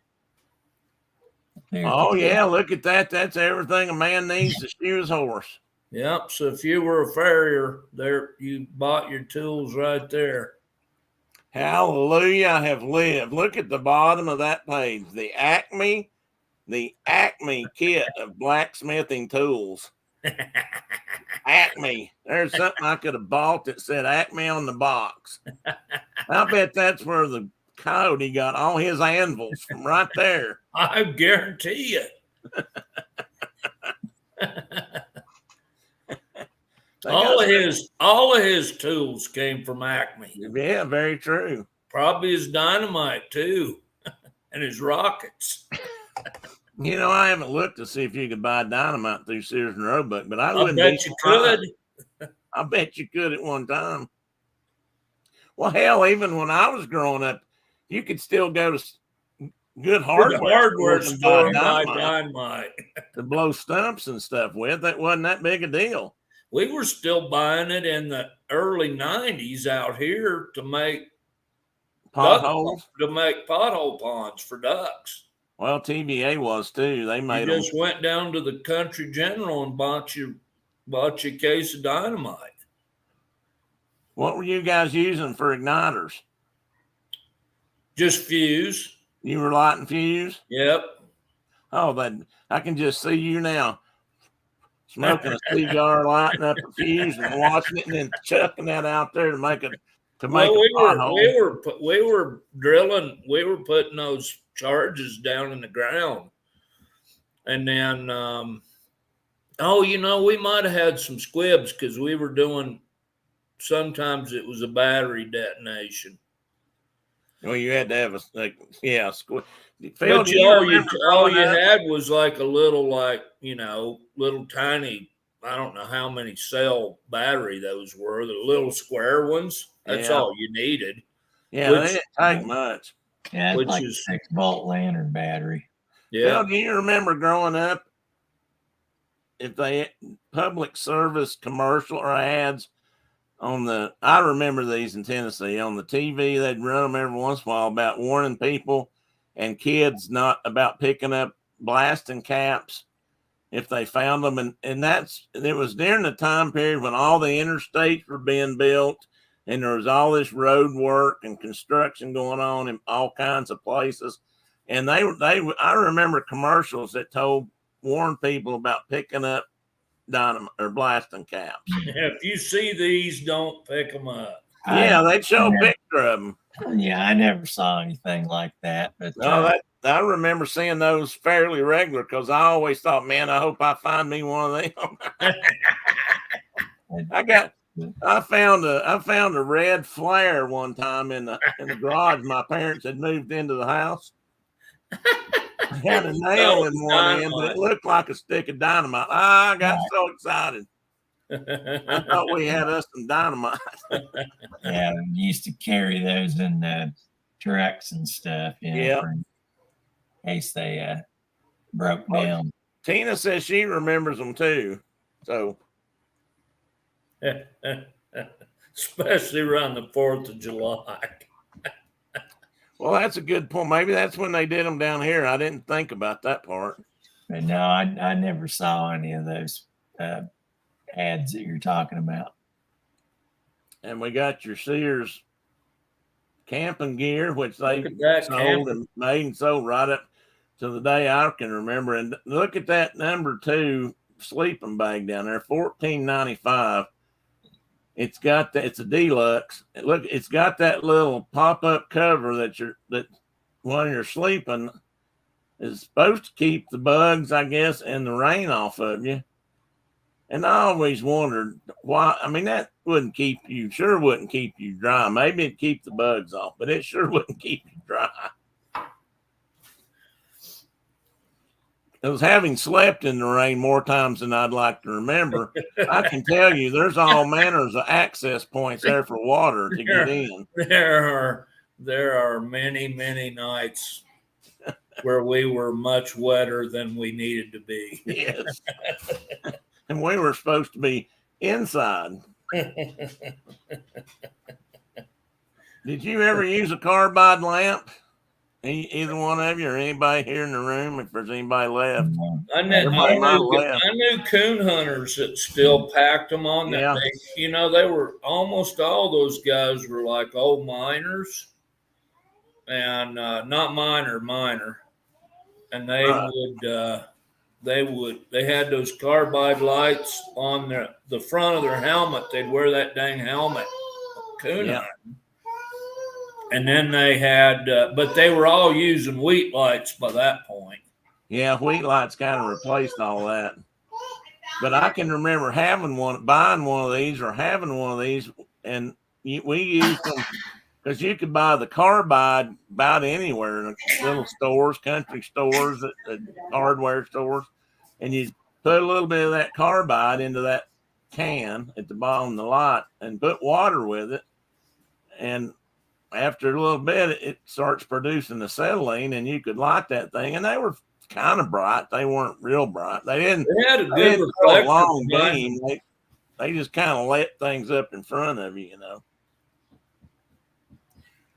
They stunk bad, though. Yeah, they did have a smell. That's true. Down in the bottom of mine, you probably didn't smell that either. But those guys that, some of those older gentlemen that I was hunting with that wore those, sometimes they would just light it just to keep the bugs off of them. Yeah. They did sputter and smoke sometimes. I guess. I mean, they made an awful smell that I don't think insects took to. That may be. That's a good point. Keep the mosquitoes off your face and the no-see-ums or whatever. So. And over here we got some baseball equipment and mitts and gloves. And I can remember that infielder's glove. Well, that one there's a mitt. What is that thing? Boys, baseman, and infielder's mitt. I don't remember seeing anybody use one of those. I mean, I had a first baseman's mitt for a while when I was doing that. Now, I have seen gloves like that infielder's glove. Dad used to have an old one of those that he had used when he was younger. And I always thought, how in the heck does anybody catch with this? Huh. Face mask. I bet there's some good. There's nothing on there that looks like a modern day baseball glove. No. Or even a baseball glove from the 60s. I used to have a catcher's mitt like these things here. It was a Smokey Burgess autograph model. Oh, who made it? Do you remember? It was a Wilson. Smokey Burgess caught for the Reds a long time ago. Looks like most of this stuff at least part of them are Spalding. Yeah. I can read Spalding on several of these. There's a pitcher's toe plates they had for sale. Spalding was the name of the Castaways dentist. Dr. Spalding. Dr. Spalding. Remember that? He had that soccer ball or whatever, volleyball Wilson. Wilson, yeah. And he goes, the funny thing is my dentist, he was getting ready to knock his own tooth out. He's like, his name was Dr. Spalding.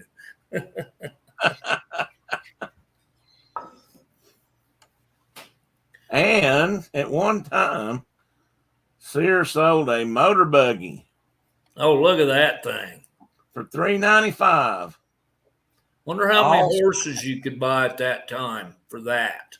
Oh, I bet a bunch. It says all speeds from 1 to 25 miles per hour. Speedy, economical, noiseless, durable, and safe. A child can run it. Oh, I bet they were safe. That's one of those things with the tiller in the front, looks like. Yeah. It says, is it an electric one or is it gasoline?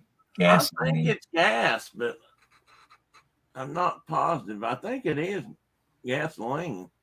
Speaking of carbide lamps, there's carbide headlights on that thing. They got two versions of it, but I think that one's gas. Now, there's a couple at the bottom that may be the same things, just different top. That one's got a top on it, and the other one looks like a rose. So it's got a top on it. That it does. It's just folded down. Folded down. Like a buggy top. It's just folded down. $395. And that's for the car complete with rubber tires, Timken roller bearings, axles. Oh my goodness. It's got a top and a storm front. 3 oil burning lamps. I can't imagine being able to see by something like that. And 1 gallon lubricating oil. Nothing to buy but gasoline. Yeah, there's the answer. Okay, there you go. Because when you said lubricating oil, I thought, okay, it's gas. Yeah, that's what I was. You said oil lamps, so those aren't acetylene. It's I wonder if they had one in the back because I only see two up here. I wonder if there was one in the back just so people could see you. I mean, there weren't that many people out driving. Now, I love this telegraph instruments. I mean, my first thought was, oh, you can set up your own telegraph office right in your house. But I don't know if these might have been used even back then, like with ham operators and stuff, because ham operators, some still use Morse code at times.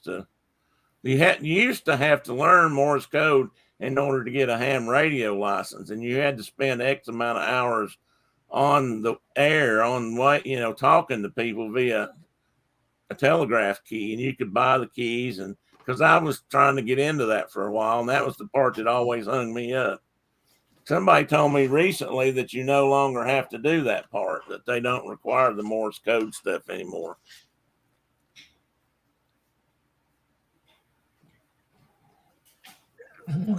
Just think how handy you would be to Uncle Sam if you came in pre-trained, because they were still using, Morse code, and at least in World War II, probably Korea also.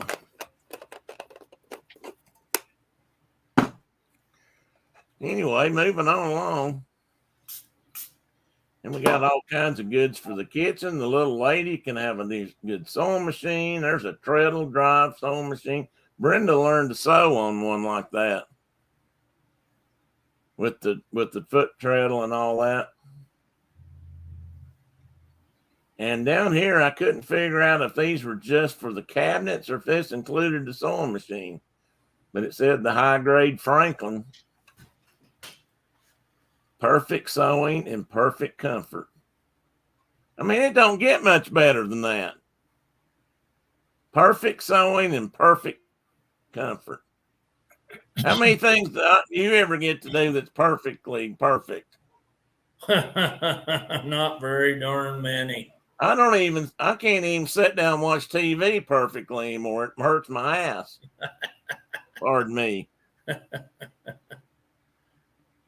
And then I didn't mean to do that. Back up the hill one. I want to talk about pots and pans for a minute. Oh, look at all that. Cast aluminum.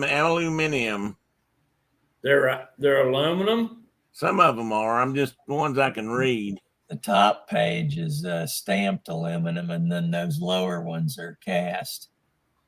Yeah. And then I thought these were cast iron, but I don't think.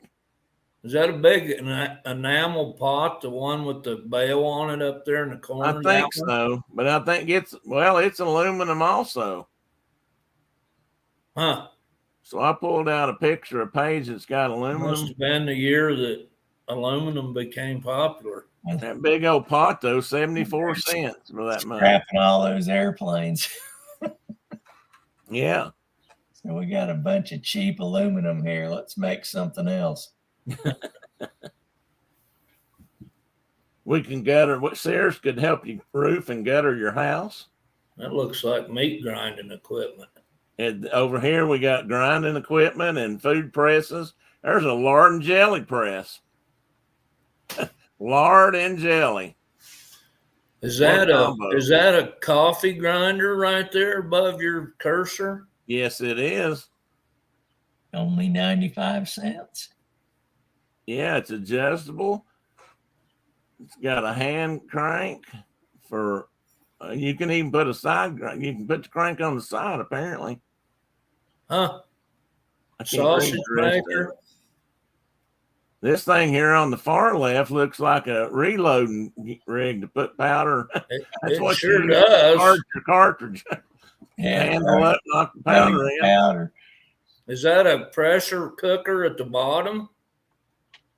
No, this is that's the lard and jelly press. Oh, that's the lard and jelly press. And up here is a genuine lard Enterprise and jelly press for. Here's another lard and fruit press. I didn't realize lard was pressed. I didn't. We never made lard, so I don't know. I didn't know. I make it every time I cook fatty hog meat. Well, I collect I used to collect grease. And I just pour it off in a jar, like run it through cloth and pour it into a mason jar and seal it, and it's it's good to go. I either put it in I just put the lid on it, put it in the fridge, or if I can it, I can seal it and just stick it on a shelf. But so you make enough sometimes to actually can it, huh? Yeah, we'll cook. We've been buying whole hogs, and when I do that, I try to use everything I can. But well, good for you. Ain't you special? We can a lot. So yeah, I know. You buy them on the hoof, or you already buy them slaughtered? Well, no, we're just buying them from our local butcher. Okay, so they're already been gutted and yeah. Okay, but we get kind of the whole hog. We go whole hog on it. I saw what you did there. They even got bottle corkers and. Oh, so Tina said you press lard, or you get to keep the water out of it. Oh, okay, I got you. I didn't think about that. There's crown. Oh, these are at least one of these is a crown cap, a bottle capper. What is that down in the corner? Looks like this is just a big barrel. I'm not sure what it's for. It doesn't. Well, that's what I was wondering, if it was a big wooden hoop. Hoop iron barrel. Yeah, it is, and you can buy one plain or charred white oak. Oh, cool. Yeah.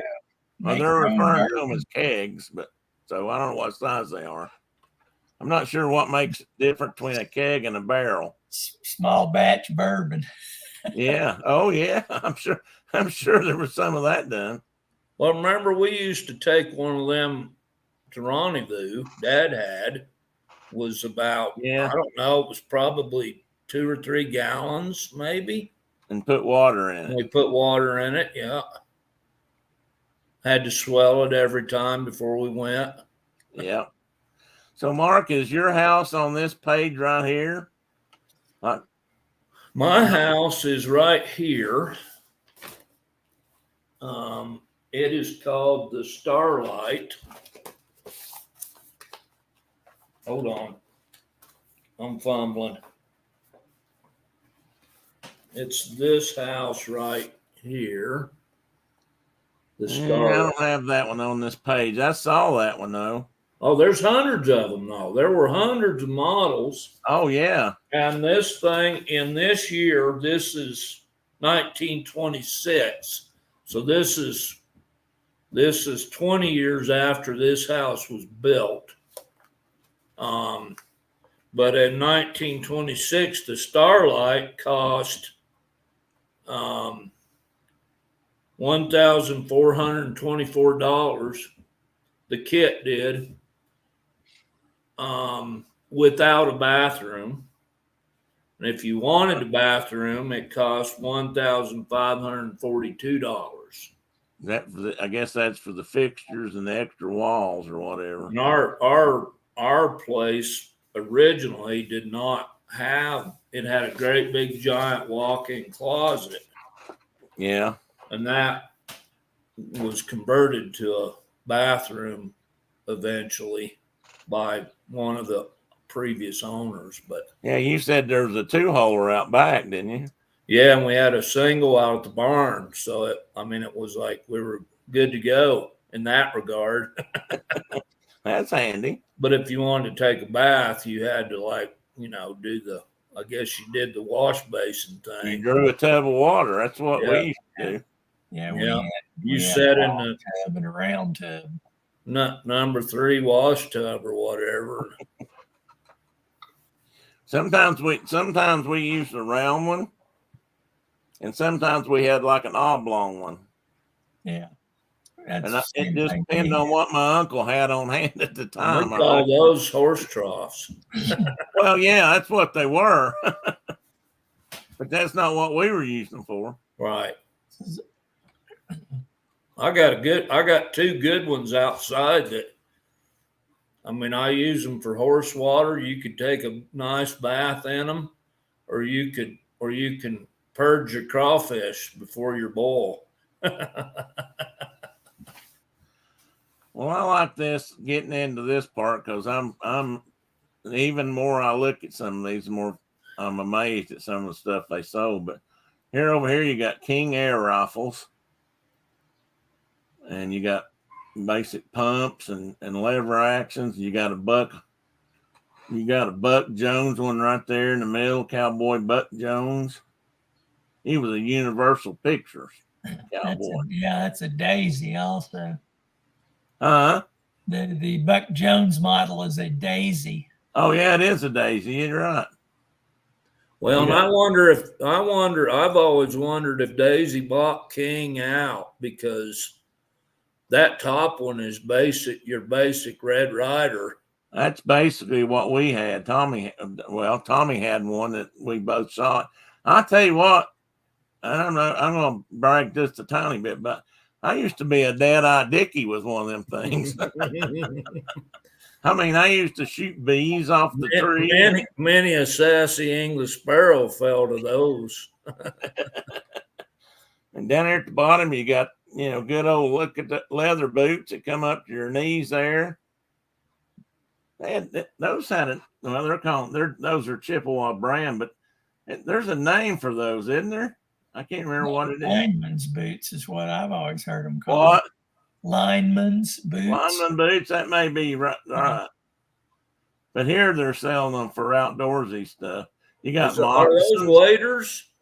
Yeah, these are waders over here on the left. Well, they're calling them they're hip boots. Hip boots, yeah. But yeah, waders. With the booted foot on them. Now, are those genuine Indian moccasins there at the bottom? Yeah, they look like it to me. with genuine rubber soles and that genuine big old Chippewa toe on it, and the leather lace, lacing it together. Everything just real, just like the natives used.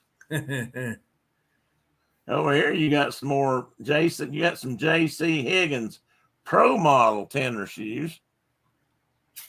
So J.C. Higgins made tennis shoes? Well, that's what they look like. They might be boots, but yeah, they're J.C. Higgins brand. Dad had a J.C. Higgins shotgun. Yeah. 16 gauge. They're great shotguns. Some of those were really good. And I like this. You got all these different cartridges over here for sale. This must be all rimfire stuff. There's 32 rimfires. Well, no, that says central fire, not center fire. Smokeless. Shooting galleries, that please. Little pistol at the bottom there, exact size, showed you the exact size in the catalog. They showed one, and I thought I had it, but I don't believe I do. They sold very early on, late 1800s, and it was just like a $1.95, and it was something very similar to this, small and. It says 22-100. Is that surely that wouldn't hold 100 grains of black powder? No, that's 21 cents per 100. Oh, okay. 7 shot. I'm looking underneath the cartridge. It says. Golly, can you imagine being able to buy 22 cartridges for 21 cents per 100?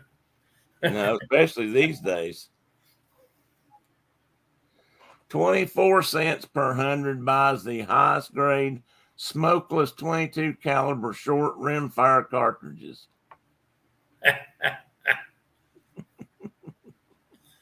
Well, when I was a boy, they were like 2.5 cents. Oh, wait a minute, folks. Uh-oh. Stop the presses. The 21 cent per 100 ones are black powder 22s. Really?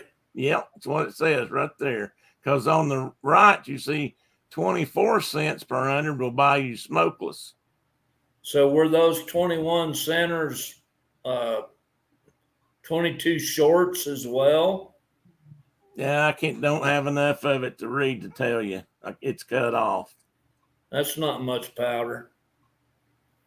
Well, no, I'd say not. Well, you'd have to clean your gun when you got home after. Holy buckets. If you're shooting a lot, you'd probably have to carry a swiping rod with you to keep the bore 21 clean. cents 100 for black powder 22 cartridges. I'd like to have a few boxes of those just to sell. I bet that 21 cent 100 box would be worth a whole lot more than that now. Yeah. Hell, the box alone would probably be worth way more than that.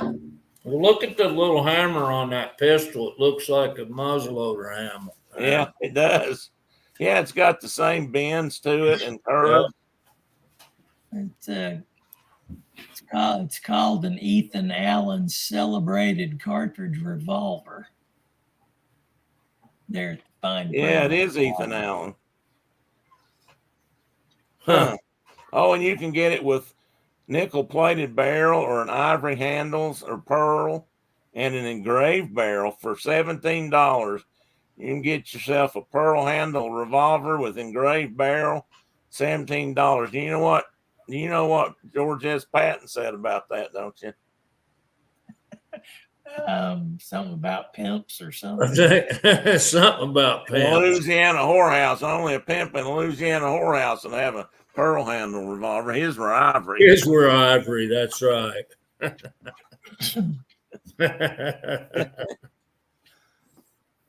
And we got all manners of shotguns and break top pistols. Look at that double gun. Oh, yeah. man. $16.35 for an A.J. Aubrey hammerless double barrel. Wow. I don't know if those were any good, but I'd pay $16.35 for them all day long right now. That's just, man, that just makes me want to cry sometimes. They got several different models of Colt pistols over here, and they got some British made, they call them the imported automatic double action revolver. I don't know why they call them automatics. Unless they're calling the fact that when you flip those open, you know, it pops the cases out. But that was supposed to be a better, speedier way to unload and load and unload, but it made for a weaker frame. This one over here, this long barrel big game gun. And you can even get a free trial offer. They keep saying big game. I was reading down through this one last night. And I think what they mean by big game in this case is turkeys and geese, that sort of thing. So it is a shotgun. Yeah, it is a shotgun. It's not like it's a big double. No, it's just a big long barrel. What we used to call a long tom. Every once in a while, somebody come out of the woods with a big long barrel like this to do a turkey shoot at the schoolhouse in the fall, or Rutan Club, or somebody would do a turkey shoot. And some old guy would walk up and he'd have one of these, and they'd say, "Oh God, he's got that long tom with him." Long tom full choke, and it shot a pattern about that big. It'd blow the center out of a turkey target.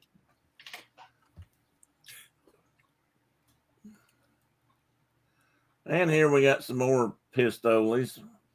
There's another top break. Look, there's a flintlock pistol up on the Yes, top. that's why I wanted to make sure you saw this. They were still selling flintlock pistols. Flintlocks. And for $2.75. They got an automatic, semi-automatic pistol at the bottom and a flintlock on the same page. Yeah, at the top.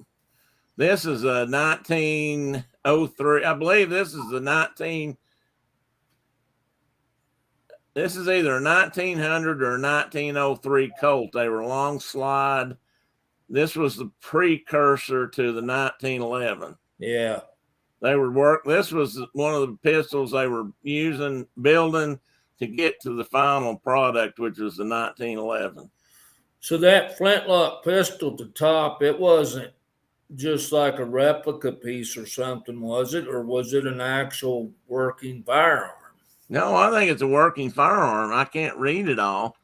Let me see if I've still got that on the, well, crap. Well, you don't have to hunt for it, but I don't know if I can get to my. Just be interesting to know if that was a functional firearm. Hang on a minute. I do have it in here. Let me see. I might be able to read it here because I can blow it up and expound upon it more. Let me do some. Could you expound upon that more, Mr. Pruitt? Do what? Could you expound upon that more, Mr. Pruitt? I'm working on it. Here's one. Here's one of them. Okay, let me see if I can magnify that mother. Oh, wow, that's clear as a bell. Okay, for $275, we offer you our special flintlock pistol. Many people suppose that there were no more of these pistols to be had, but our European buyer succeeded in finding a small lot of them in Europe and has sent them to the U.S. for sale. It is a real flintlock pistol. Doesn't say what caliber it is. It's got flint. FC is cover powder. Oh, they're naming the parts. F is the flint and C is the cover for the striker plate and the powder cover. So yes, they are the real thing, my friend. So they're not calling it a Frism. They're calling it. They made up their own terms for it. Yeah, they called it. So let me see if I can read this other one real powder quick. Cover.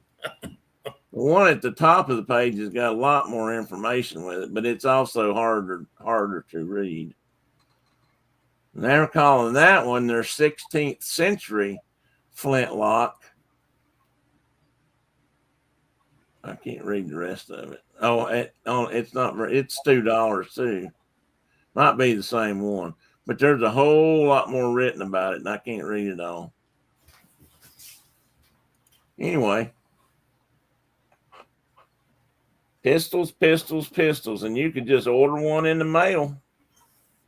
Just come right to your house. Right to your mailbox. There's a Bisley model, Phil, right here. Yeah. I see that classic grip there. Oh, there's that page not cut off, guys. That's at 21 cents per 100 black powder 22 caliber short cartridges. Shorts. So it had probably 5 or 6 grains of black powder in it. I guess they wouldn't have had much. I may have to investigate further on that just to see. What fascinated me about this page on the right is how many things they carried, that they're selling. There's 45 government. There's 40 9300 Winchesters. Big old straight wall case. 25 right there. This one? Yep. That's a 2536 Marlin. There's a 2520 Marlin. Now, I've found several cases out here in the desert of that caliber. 2520s. Yeah. But I've never even heard of the one below it. What'd you say? It was a 2536? What it says. So I never even heard of that caliber. Me either. I'm guessing that's 25 grains of black powder over a 36 caliber bullet. Yeah, maybe, or the other way around. Or the other way around, yeah. They've got 3855s up here. There's 44 Winchester smokeless. Unknown caliber. Down here's a 50-55 Winchester Express. So that 2520, like I said, I've found several cartridge cases out here.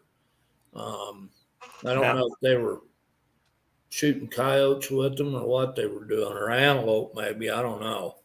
Were they green? The case? Yeah. Yeah, I mean, they were all tarnished brass, you know. Yeah, well, that's what I meant. Yeah. Yeah, they've been laying out there a long time. There's some 22 shot cartridges too.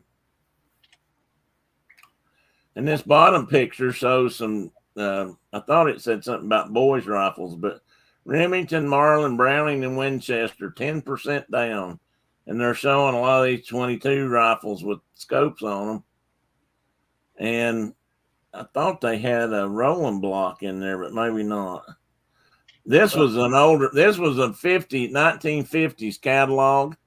This is when the nylon 66 first showed up on the market, which I didn't realize they'd been around that long. My granddad had a nylon 66. He had one of he had one that was a tube feed. And Kevin, Kevin Umston, his uncle or somebody gave him a nylon 66. It was the magazine feed clip. Oh. And I think one of these, and I think it's the second one down from the top there.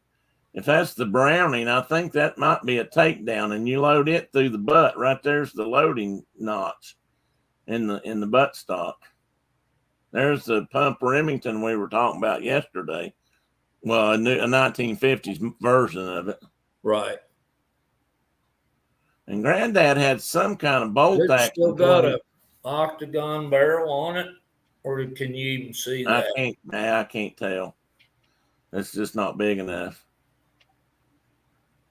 Granddad had a bolt action 22 that was either clip fed or tube fed, and I always thought the nylon 66 was cooler, and the nylon 66 is what he always let me shoot the bees off the apple trees with. So I liked it a lot because I thought that was a really good shooting rifle. At least it was for me. I bet you anything. You think how many times you lost your turn over that. That was a pretty good shot with them things back then. Remember when the clampets were shooting flies? Yeah, and if you hit a bee, you lost your turn. You lost your turn. Yeah, and you had to hit them on the fly too. It wasn't fair to shoot them when they landed. Jed was shooting them with a muzzle loader. With a what? He was using a muzzle loader. Oh yeah, he was. And what's his bucket was using a lever action gun. Yeah, Jethro was. Jethro was using the lever action gun.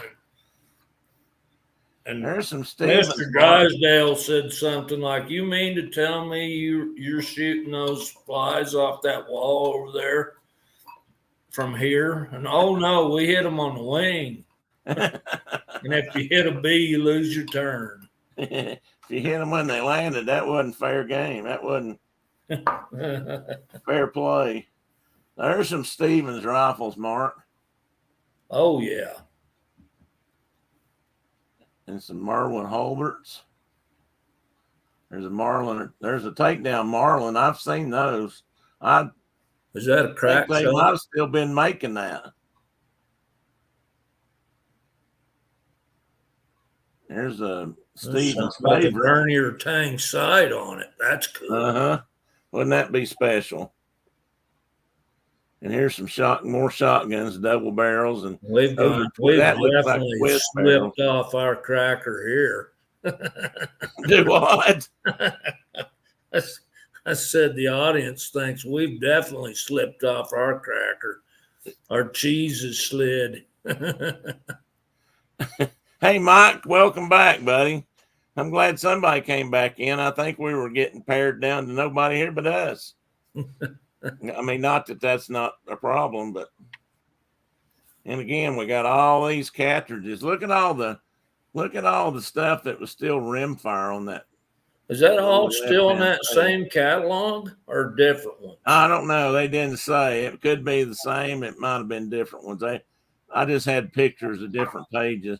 I'd like to have that. I'd like to have that little tang sight right there on my. I think I'm going to put a tang sight on my lever action. Somebody makes one that's made for hunting, and you know that I'm going to take the scope I had on it off. It doesn't need a scope anyway, and I'm going to put a hunting tang sight or a peep sight on it. I think if I can find one. My wife must have gone back. She must have fallen asleep, or she'd be commenting on that. There's a whole page of Stevens rifles, Mark. Stevens and Savage, which went together eventually. Sam Holt guns for $10.45. I don't remember ever seeing a Sam Holt. There's some new Belgians. Our little pet breech loading double barrel. 44 caliber. Is that a crack shot or no? There's a favorite. Yeah, there's a crack shot right in the middle of the page. Yeah, that's what I was wondering. The favorite's above it and then the crack shot. Yeah, this one's, and then we got a little scout rifle below that. Yeah. And then we get into Brad's got one of those. We got 22 repeating rifles. This is probably a bolt action. And this Savage lever action down here was actually a really famous gun, and it was an important gun in development way of looking at things, because it would shoot more high-powered cartridges than the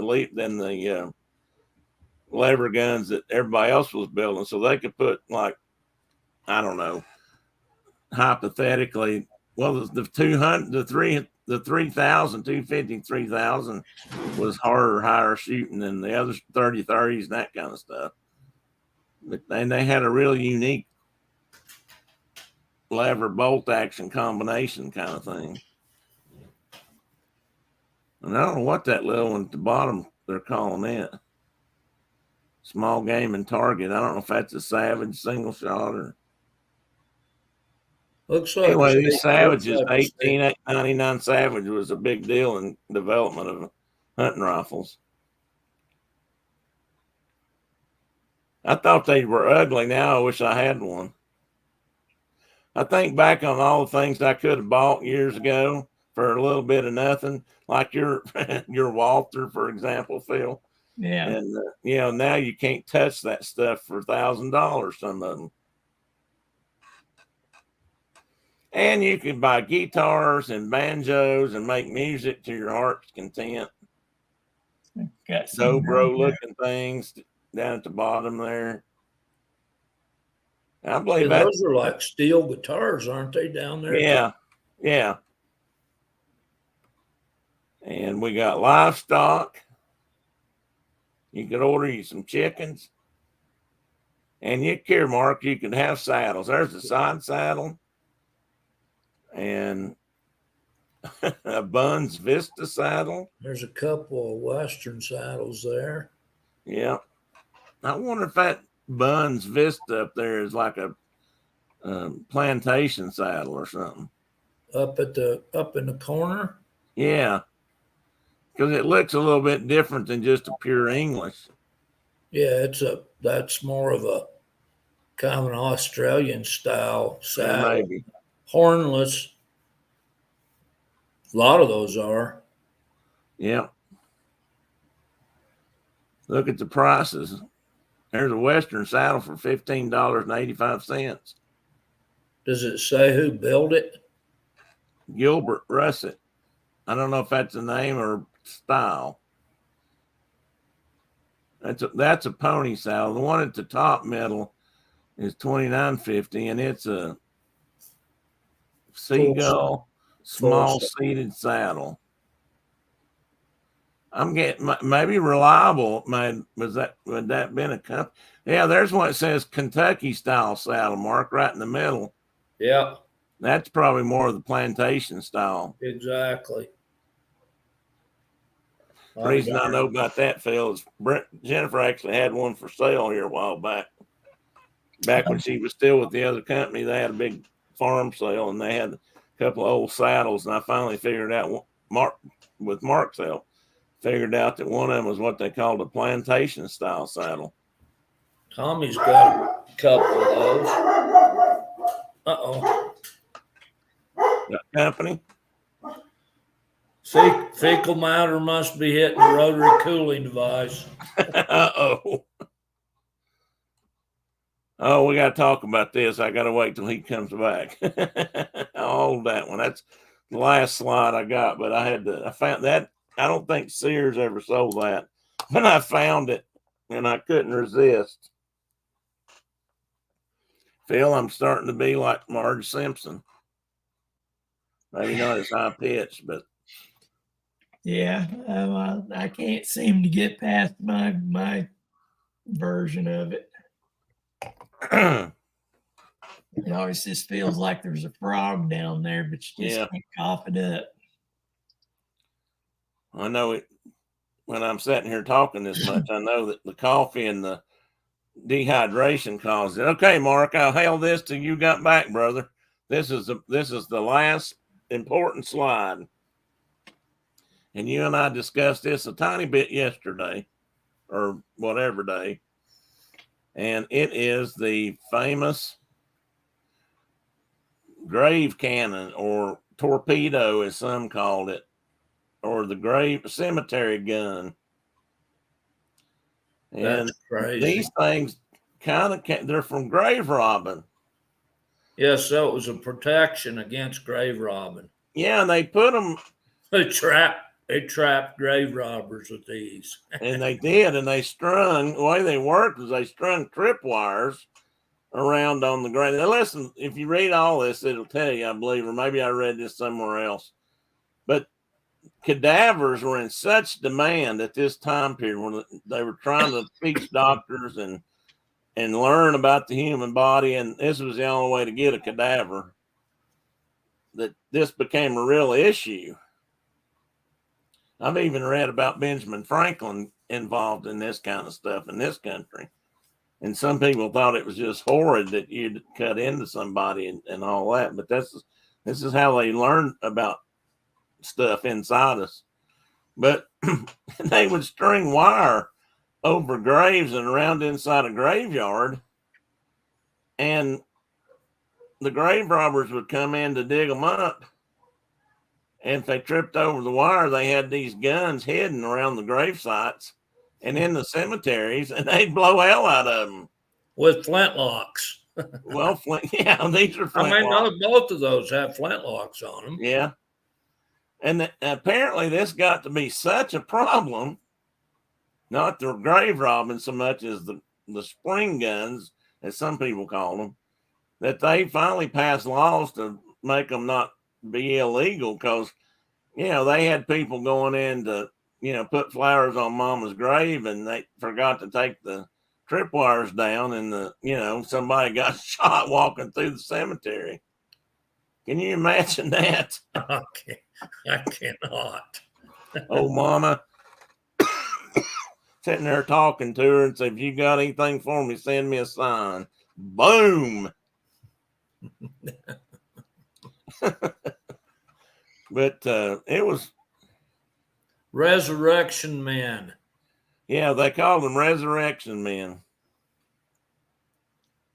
And they were illegally digging up. The other thing I read said that they would monitor some graveyards and mortuaries, and they were always looking. They wanted them just as soon as they could get them. That's how the hospitals needed them. And how is this tied to Sears and Roebuck? I found it while I was looking through catalogs. They didn't actually ever sell this, though. This is an aside. It's an aside, squirrel. A little squirrel. But it's still important.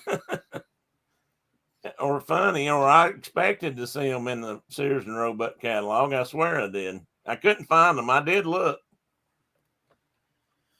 But look, man, it's a pretty elaborate little design there.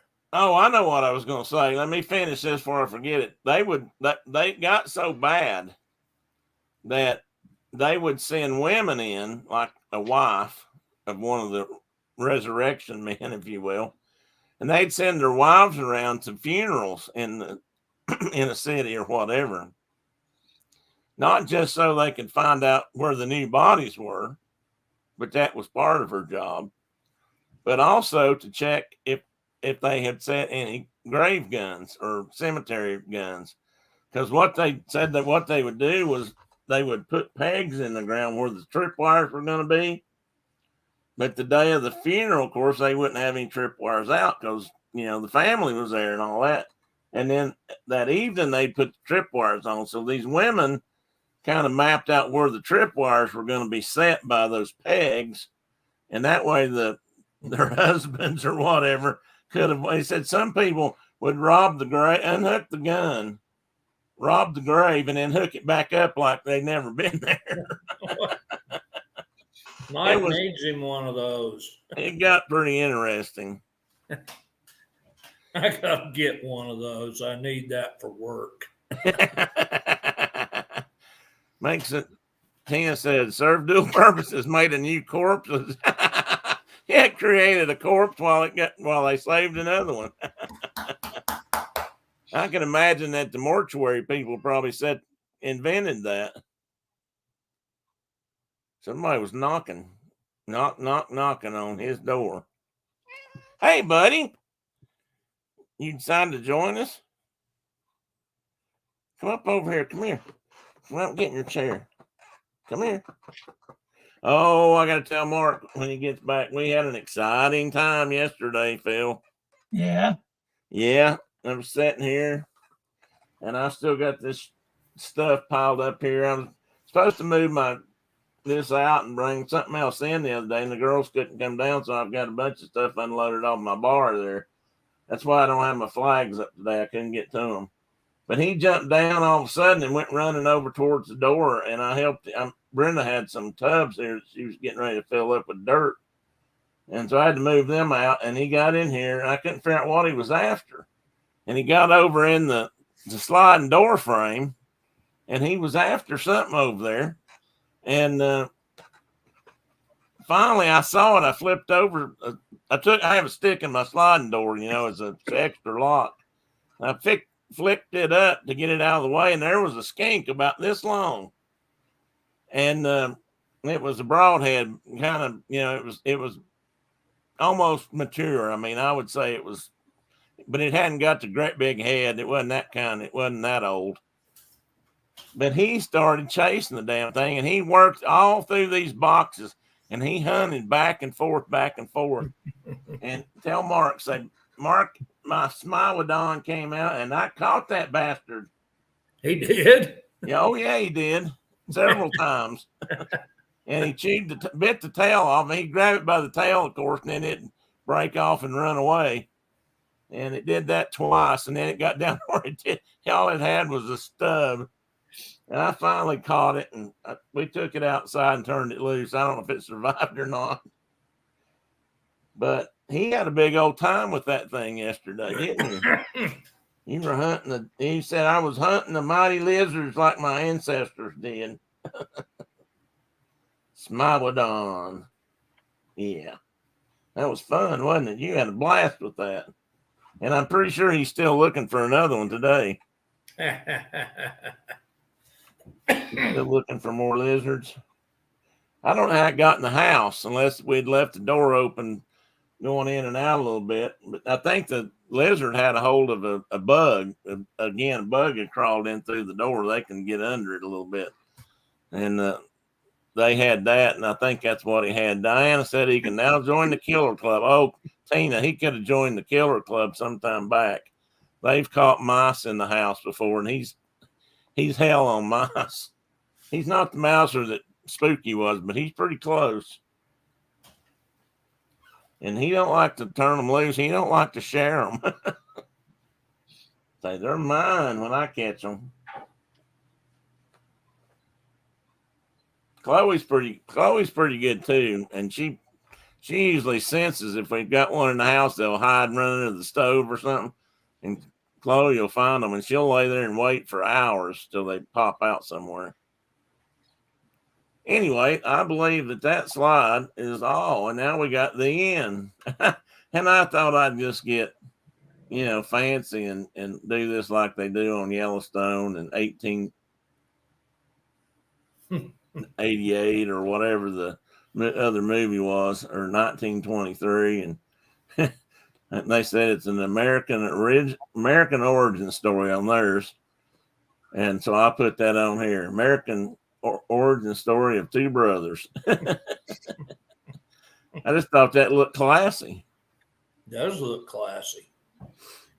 But anyway, that's the end, and I'm sure. What is that? What is that little breakfast there? Well, some sort of a pastry. I'm not quite sure what's in it. It looks like it's apple. So maybe that's an apple strudel. Anybody else got an idea? Mice are driving us crazy. Oh, Tina, I guess the hounds don't hunt the mice. We have a problem every year. They come in when winter starts, and then then they're gone again. But Suki used to catch them. Do what, Phil? She needs a rat terrier. Yeah, you need a rat terrier, Tina. I was thinking the same thing. I think it's a slice of apple crumble. There you go. So it's one of those things. And the cup of that looks like frothy, so that's probably espresso type coffee. And I just thought that was a pleasant. I couldn't find a donut, Mike, or if I could find a picture like this with a donut on it, that would have been perfect. Oh, well, I have burned up 2 hours and 45 minutes. That's a long show, guys. I'm glad anybody stayed with me, I guess. So that's the end. Let me turn that off. Now Diana's hungry. Sorry, Diana. But you still ain't, it's not lunchtime where you are. It's just what? Almost lunchtime. Well, maybe it is right now, actually. Yes, they do outside, but for some reason they don't seem to think they're vermin inside. I guess they're backwards. Well, they're chasing bigger vermin. Mike says, it's okay, Tim. Next time, donuts, please. I'll work on that, Mike. I'll try to do better, buddy. I'm sure that somewhere out there, the perfect picture is there. It's almost 11:30 at Diane. I think you should get with Philip and go take your own picture. I should. That's true. I really should.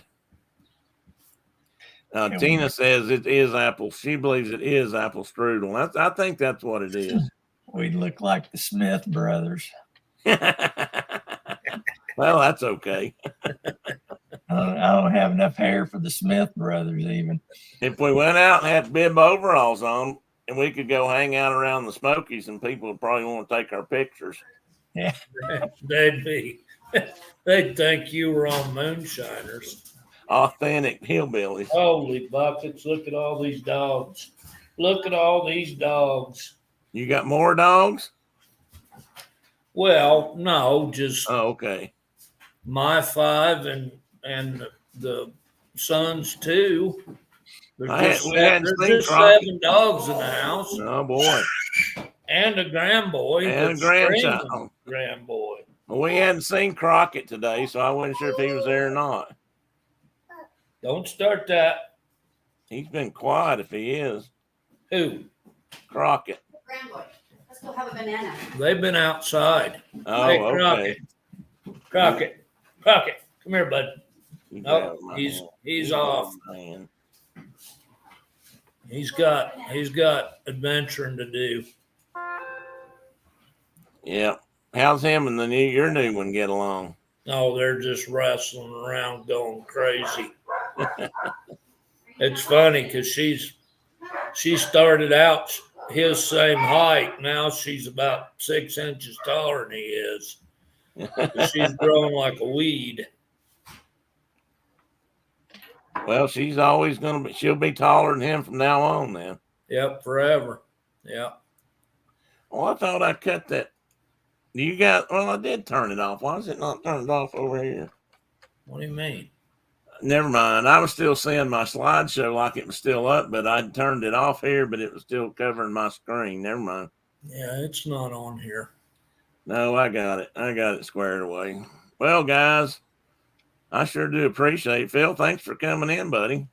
Yep. Glad to do it. You're always welcome, and it always adds a fresh flavor to the morning show. Oh, mercy. Comes in with them zingers every now. Just yeah. Wow. Well, hang around. Both of you hang around just for a minute. I won't keep you, Mark, but hang around after I say goodbye. And but I'm going to say goodbye, folks. My voice is about gone, and I know people got things to do. So Tina and Mike and all those are Diana and whoever else is still up with us, and to all those who've been here, thank you. I appreciate it. And we'll see some or all of you next week. Bye-bye. Happy trails to you. Happy trails.